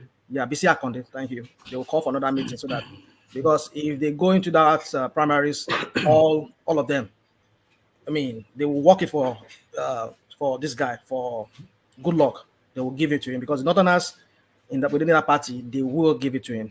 Because if the Yoruba come together as one entity, it's a formidable force. We're talking about Fashola, we're talking about Aregbesola, we're talking about Oshibajo, we're talking about Tinubu, we're talking about Fayemi, so they can be beaten, but it will take some beating to beat them. Of course. But if they are split into all these splinters, because they have not chopped them up into bits, or they've chopped themselves up, then they are easy pickings. Yeah, they would dilute their vote, each other's votes, because the whole of Southwest will be going for maybe Ekiti goes to Fayemi, and this guy maybe was able to get Osun and maybe what's it called, Osun and Lagos State. That's Tinubu, And this one has, they've already diluted their, I mean, maybe they have like 100, and 200 or 300. And this guy, what's his name? Definitely, he will get the delegate from the South. That I'm sure. One man. All right, let's hear from Exero. Yeah, let's hear from Exero. Yeah, go on. I just want to say something. The reason why they want Goodluck is because they want somebody who can go into the East conveniently and then reduce this tension. But then again, the Goodluck we are finding, they're going to see now is a new Goodluck, not the former one. No, the Goodluck that we saw is the Goodluck that we know. There's no old dogs, new tricks. It's not learning any new tricks. No, it's not going to be the same Goodluck. Trust me. They're just going to beat him up as they did the last time. They're just going to. They know they can beat him up easily. They're just going to beat him up as they did last time. You mean Goodluck? Yes. Well, you see, the thing is this. I just feel he has some kind of assurance they're giving to him by some people that they will make him. They'll give him that ticket. No. Exero is saying we're going to see a new Goodluck that might not be the whipping boy, the whipping boy that we know him for. That guy is politically naive. I mean, he's just naive. He thinks and his naivety is especially demonstrated again now. It's clueless. Yeah. I mean, it's always. I think maybe he would have learned his lesson. I mean, but it's like apparently he doesn't have that moral compass of knowing that this is wrong for me. Let me not shortchange our people from the South. I mean, it's not like he said, it's not about me. Other people's life is not what is ambition. So why is he now, backtracking again now? Sort of, that's how I see it. So which means these politicians, they will always be who they are inconsistent, especially Nigerian politicians. So finally, let me just say this, talking about the Southwest, I think there's a need for them to come together and form one united candidate. If not, no, I see Goodluck Jonathan, and Jonathan will definitely clinch that ticket. That's what I see, because the Northerners will because as long as the Emefiele Allah or whatever said, is their man, they will rally around. They've been raking that they have 11 million vote for him or whatever vote they say they have for him. So let's just see how that, because I know those people are very powerful. They know how to play that game, and then definitely they will work most of the vote from the North for Goodluck. So they should come together, and I think that's what they should. That would be the best for them. All right, thank you. So thank you. Let's try Ajale Koko again, see if it's ready for us. Ajale Koko, are you there? Yeah, I'm here, one man. All right, brilliant. Good to have you, Ajale Koko. So Ajale Koko, then the talking points. Let me take you to the space. PDP takes final decision on zoning. And the decision that they have taken is that it's going to be an open field. So all these are talks eulogizing about Peter Obi's credentials. So that's been ended, I suggest, with that statement. Because forget his credentials, the internal politics of APC, of PDP, essentially belongs to people like Atiku and Saraki. So by that decision, then they sent Peter Obi to the back row to go and sit down. So what are you then making of that open ticket that's been declared? One man, PDP have been showing that sign all this while that they are not going to zone their presidential ticket to any part of the country, and they are finally done it now with action. So what we have now is that it's going to be a way for the best aspirant among them with that structure around the country that will emerge. And we all know who that person is. It is Atiku. So Atiku will secure the ticket, and Obi, as we have seen it, he has opened up a very good relationship with Atiku Group, because he attended the Atiku declaration for presidential race. So let's be looking forward to Atiku and Obi ticket again. Nothing more than no more. Number 2 man again. Yeah, That's his destiny, isn't it? Yeah, Obi, yes, is doing good online, but we are not doing online vote. The delegates are not online. They are physical people on the ground across the country. They constitute the machinery of the party, and they are the people that will do the job. And Atiku is in firm control of majority of them. This is the machine he has built for years, for over more than 3 decades.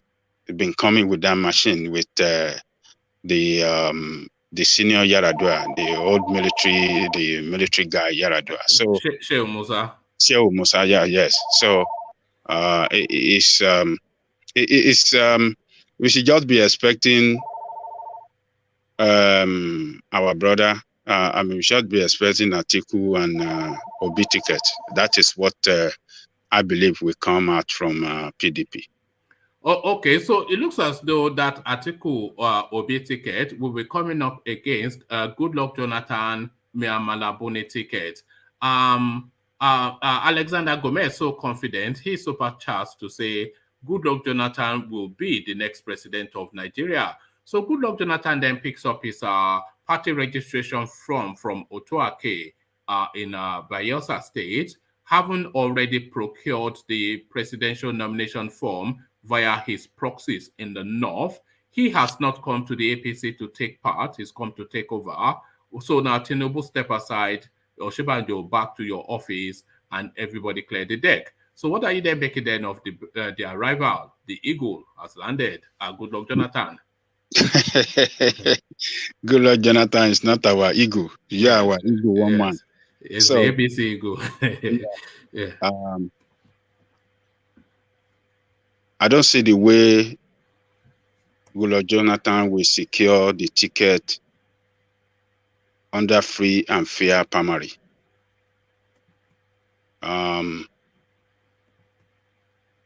He doesn't have no structure in the party. Yes, presidency might be behind him and some cabal within the party, but I guarantee you one man, they want to rig the primary and force him on others, and that will implode the party. I don't see him securing that ticket. It's not going to secure the ticket. And if they should manipulate it and get him the ticket in a fraudulent way, that's the end of APC. Take it from me. If the APC does not end immediately after the primary, APC will end at the poll. Politicians are very smart. They know the way to play their game. People like Tinubu and all these people that invested so much in that party, that have done everything to build that party, that sacrificed a lot. They sacrificed their integrity. They sacrificed everything in support of Buhari, but only for Buhari to pay them back this way, to go and bring Jonathan and want to lord Jonathan on them. Forget it. Jonathan will not win the election. I want to guarantee you that. They did it. They are still there. They make it possible for Buhari to be president, and they can still make it impossible for that party to win the next election. They are there. So, do you think Goodluck Jonathan coming into the race it re-energizes Tinubu's candidature, Tinubu's campaign? Because I'm saying this because if Goodluck Jonathan comes in, it forces the Yorubas to then coalesce, to converge behind one voice. Because they can't have all the splinter groups to go up against Goodluck Jonathan candidature, because Goodluck Jonathan candidature is a Fulani candidature. So if the Yorubas must converge behind, if they are insisting that power must come to Yoruba land, then they must converge behind one voice. Otherwise, it's just easy picking for Jonathan. Nobody else can stop him apart from a Yoruba propulsion. One man. Yeah, but if they continue to splinter as they are splintered, then it's just a cakewalk for him. One man, if the Yoruba people should go the tribalistic way and actually just clinch Nigeria for the Southwest, I don't think anybody will ever have chance of clinching that presidency again from any other zone. We If the lost. Yorubas don't converge behind one voice, then forget it. Yeah. They are 12 years out of So they are play. And forcing our hand to be yeah, tribalistic. no, it's not even tribal. People are play. This is the politics in play now. So it's a regional politic in play. So they have to play it, and this Ote and eternal politics that the Yorubas play is going to be their Achilles heel. It always has been. This is the thing that always undoes us. But What do you mean, Ote? because actually Osinbajo insisted that he must go, even though he wasn't the foremost in line. Tinubu insisted that he should hold his space, even though people are saying that he's not the best fit. Fayemi saying he speaks the best grammar and therefore he must be president, and the usual, and they are just the ego and arrogance that they are propelling ahead of everything else. So a lot of people have to park their ego and set behind one person. Because if the Yorubas come as one fist, that fist carries a very powerful punch. That fist on one finger is Aregbesola, another finger Fashola, another finger Osinbajo, Tinubu, Bisi Akonde. So these are real heavy hits. But individually, they're just a slap, but as a fist, they're a punch. But will they converge as that fist to thrust at the space? This is the thing. That is the Ote and Etano. That is One the man, Yoruba. That on is normal always our cases, undoing.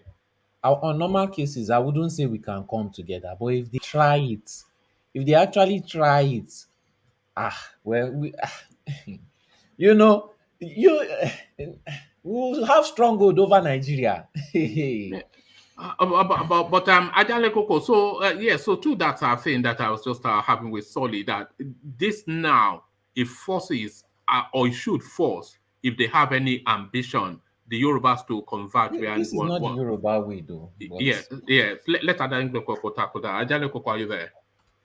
Yeah, one man. What is going to happen is this. Yoruba will eventually all the aspirants from Yoruba land, they will eventually step down for one candidate among them, but it's going to be at the primary level. No, but will that be too late, though? There's something that needs to happen with some urgency, I would suggest. No, it's not going to be too late. What they are going to do at the primary is not going to be one round primary. It's going to be like it will go like 2 rounds primary, and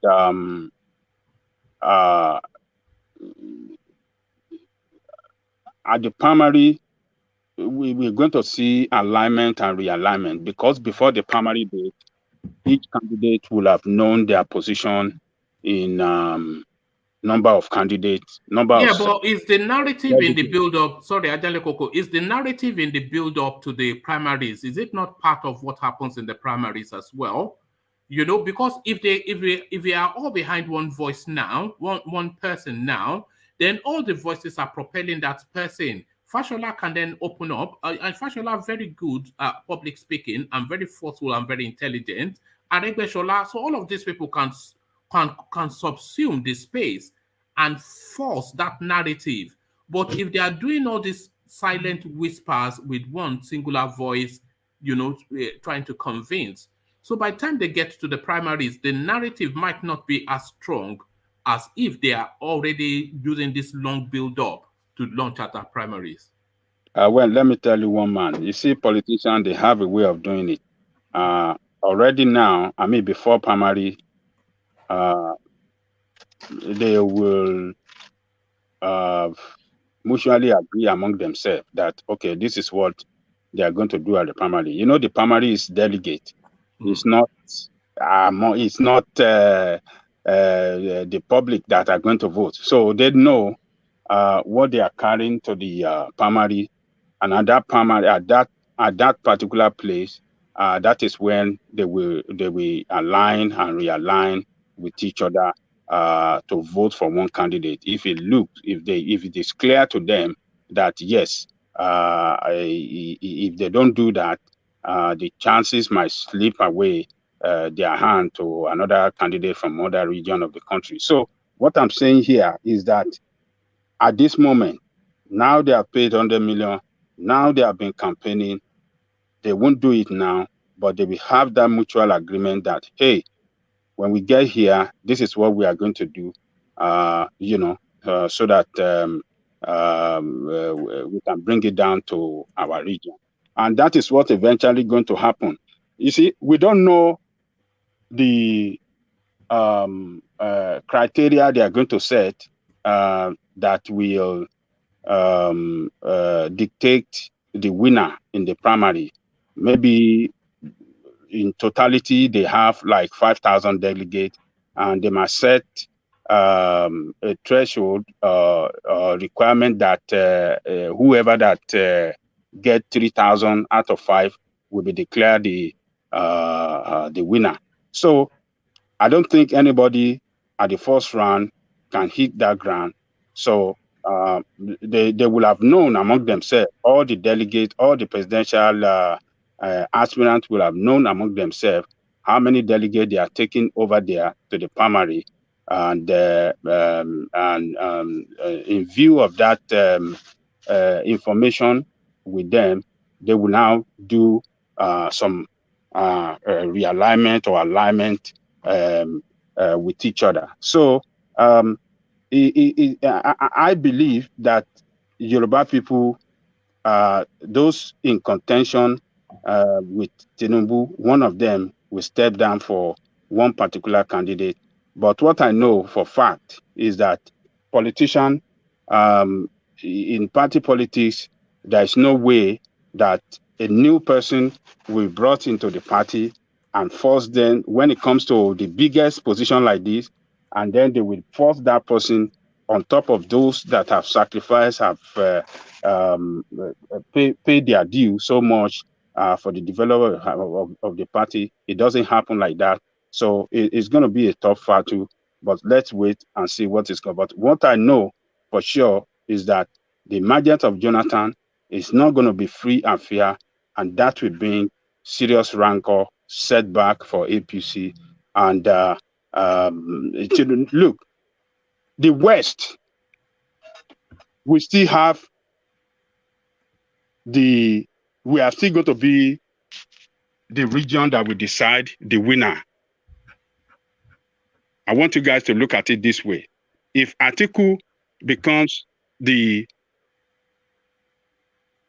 nominee of PDP and he picked Peter Obi as his vice president, and Jonathan is the nominee of APC, are you going to tell me that Igbo people are going to vote for Jonathan when it is clear that Jonathan is surcharging is going to surchange us because it's not going to spend more than 4 years in power?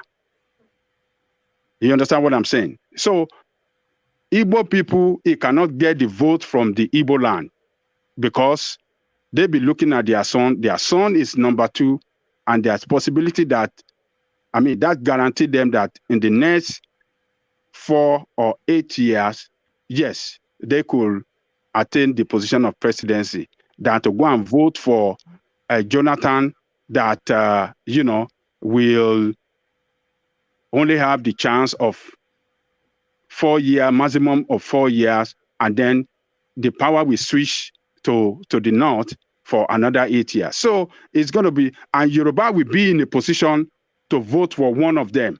Are you going to tell me that Yoruba will vote alongside Jonathan? No, they will vote for Atiku.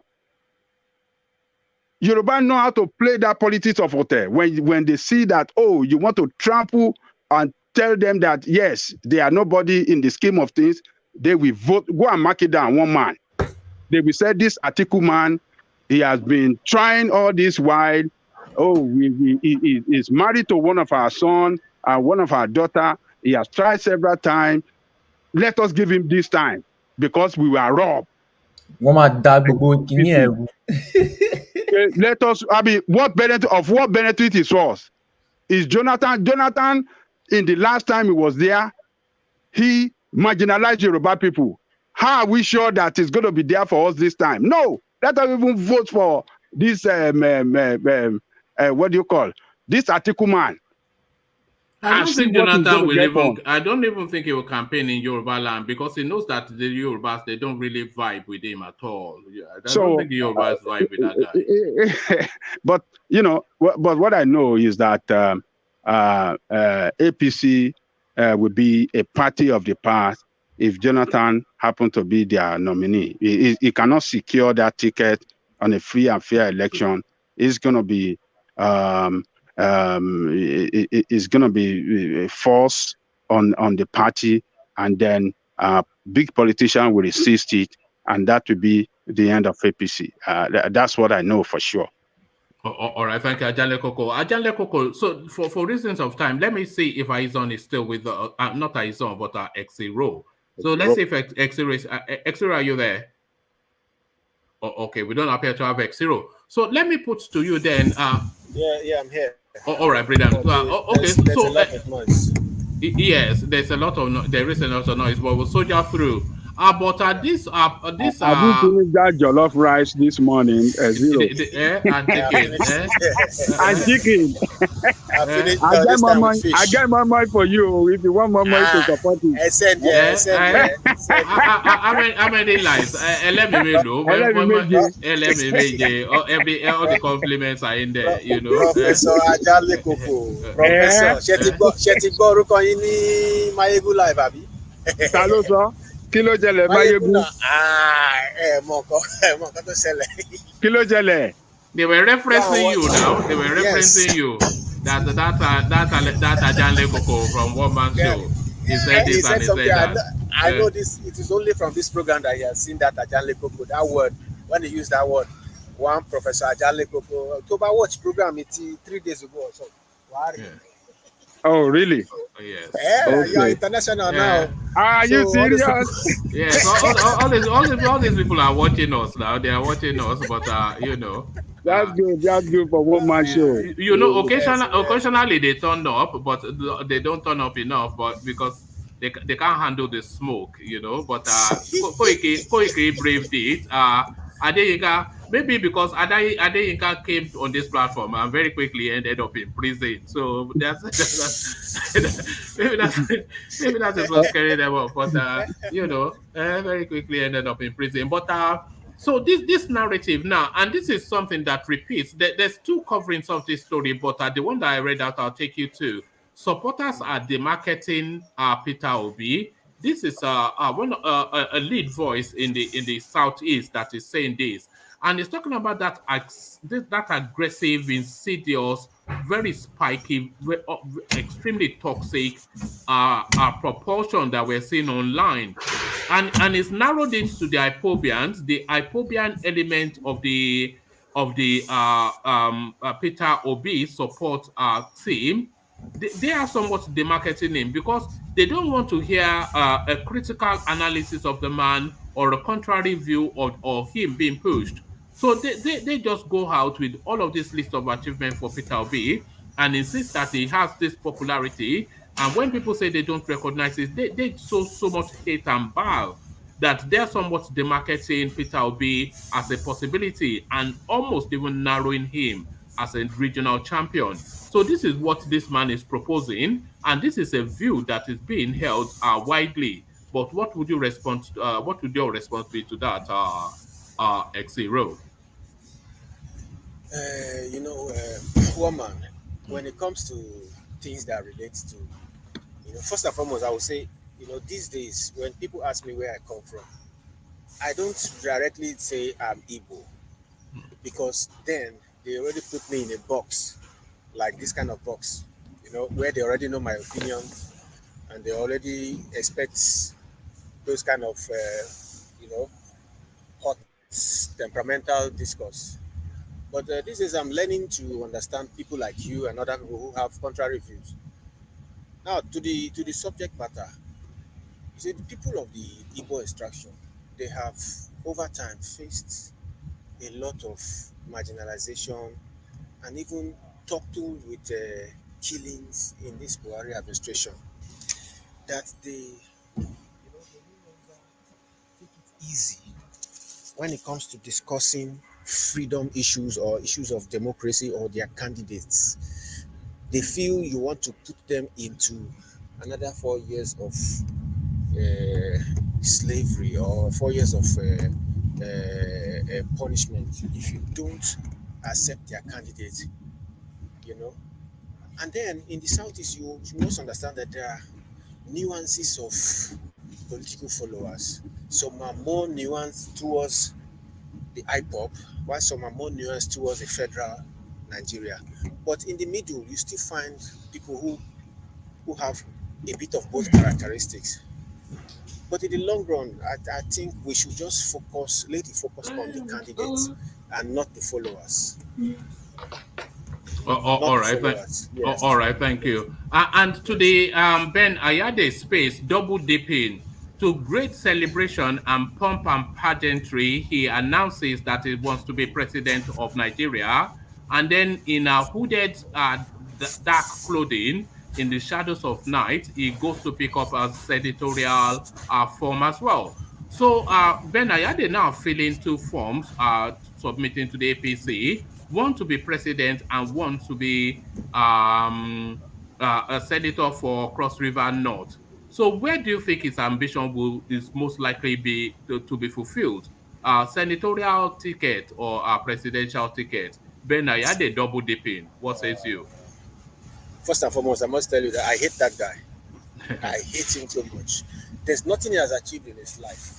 So it's somebody that pulled out of PDP when PDP needed him most, just to go and stand by. He said he moved to APC because of Buhari, because of Buhari's achievements. He wants to be close to Buhari. I mean, this is the same person I saw crying and telling people he wish he could help the people. You are a governor of a state. You've squandered all the money, and you are busy crying and telling the people that you wish you could help. You wish you could do more. This is the person that was lying and crying. That I want to now listen to. This guy is just like We're losing you somewhat, Xero. He wants. Can you hear me? Yeah, better now. I think what these guys are trying to do is to have that immunity, because those offices provide them immunity, and then after another 4 years, maybe people would have forgotten his criminal past, because this guy stole money and is afraid that the next president or the next governor of that state might want to probe. So he needs immunity, safety. So what is he trying to help us do in the Senate or in the House of Reps? Nothing. Just to sit down there, receive salaries, and then be immune from EFCC and all those things. But I don't like to discuss that guy because everything about him just sucks. You know, I mean, just sucks. What has it done for anybody? And don't forget, he locked up one journalist, one guy. He locked up that guy for so long. Yeah, that is Agbajalingo. Was it Agbajalingo? Yes. Yes, because the guy was revealing the secrets. Yeah. He locked up that guy for so long and was lying that he's not responsible. Yeah, he stole $500 million naira, and Agbajalingo exposed. Yeah, he almost killed that guy now. Yeah, yes. If it wasn't for the publicity around him, around that case, that guy would have disappeared permanently. That would have been disappeared permanently. You know, that kind of people, I think the guy is mentally deranged to think that people want, and he will tell you, my people want me to help them. Your people are not wanting anything from you, they just want you to disappear. You are a thief. But this is Nigeria, you know, anything happens. So people like that can still contest and possibly win Senate elections. All right, this is Nigeria, as you said, and this is Nigeria as Goodluck Jonathan picks up the APC nomination form. The APC now is already picked up the nomination form, but it's now gone to his local government ward to register as an APC member. So the circle completes. The eagle has landed. He has come to take over, not to take part. Goodluck Jonathan, then your president 2023. You see, so for everybody now, it is now clear to us that Goodluck Jonathan, like Buhari, they are all the same 10 and tempest. You know, first he told us no, he's not interested. He doesn't know who. Somebody wrote a lengthy letter, denouncing that nomination, and then all of a sudden there's now a U-turn. I just think these Nigerian politicians, they're a different breed of human beings. First, they are enjoying the power of status quo that the world provides them. Sometimes I always criticize the United Nations for allowing these governments in Africa to supersede because they want status quo. Because that's the only way they can have their way in Africa. If you have a good government, it will not go smoothly for the United Nations and their overlords. So they want people like this that can easily open the way so that they can take our resources. Jonathan has no business coming back. Jonathan has no business coming back. First, like I said, his DNA has changed, whether you want to believe it or not. The mere fact that Fulanis are buying that ticket for him already puts them at a vantage position. That means those things that the South enjoyed from him before are now going to be enjoyed by the Fulanis. He will now close his eyes and allow some of those things that Buhari's administration was allowing to continue. That is the sole reason why they are putting this guy, so that it will not be in history that they bought the form. They have invested in his candidature. So automatically they have invested in his presidency. And like we used to hear from this Fulani government, the Miyetti Allah will now be pronounced again as a part of the next government. That spells doom. That's a continuity of what we have now. To say that Miyetti Allah is a part, who knows what is Miyetti Allah in the past, maybe 10, 15 years ago? We didn't know anything like Miyetti Allah. That's now the mainstay of Nigerian politics now, Miyetti Allah. Yes, exactly. Where you're supposed to be having, in countries like America, where you have the patriots, you have the collegiates, you have those intellectual bodies as part of government or people who sway things. In Nigeria, you have Miyetti Allah. And who are these people? People who run cattle. It's a shame. It's a shame that this is Nigeria and things like this can happen. But like I said, the Jonathan that we are going to get from this current system, this current process, is a changed Jonathan. It's not a Jonathan that will listen to any confab. It's not a Jonathan that will listen to any intelligent discussion or what's it called, debate. It's a Jonathan that is already diluted towards a Fulani structure that is superseding, that is preceding his administration. If Miyetti Allah bought him his ticket, which is what he's telling us, how, as president, then is he going to stop the Fulani headsman from savaging the South? Yes, that's what I'm telling you. There's no way, because now they have already. That's a signature they have put on his administration. That's an imprint they have put on his administration. Because now, just like before he left office, some people said that there were even Boko Haram in his administration. This time, there is even more Boko Haram and more Miyetti Allah in his administration, live and direct, living every day with him. If Jonathan could leave office because he was scared that maybe the West are supporting the Fulani, in this new administration that is coming in, he will already have known that, okay, he's not the owner of this administration. He's just here maybe to settle some scores or maybe to prevent some things from happening. Period. All right, thank you, Xero. So thank you, Xero. So thank you, gentlemen. We've gone well past the 2-hour mark. We're almost 2.5 hours in. So we'll seek to round off here. But join us in the evening, please, if you can, where we'll be discussing Ambode picking up the forms to rival Sanwo-Olu.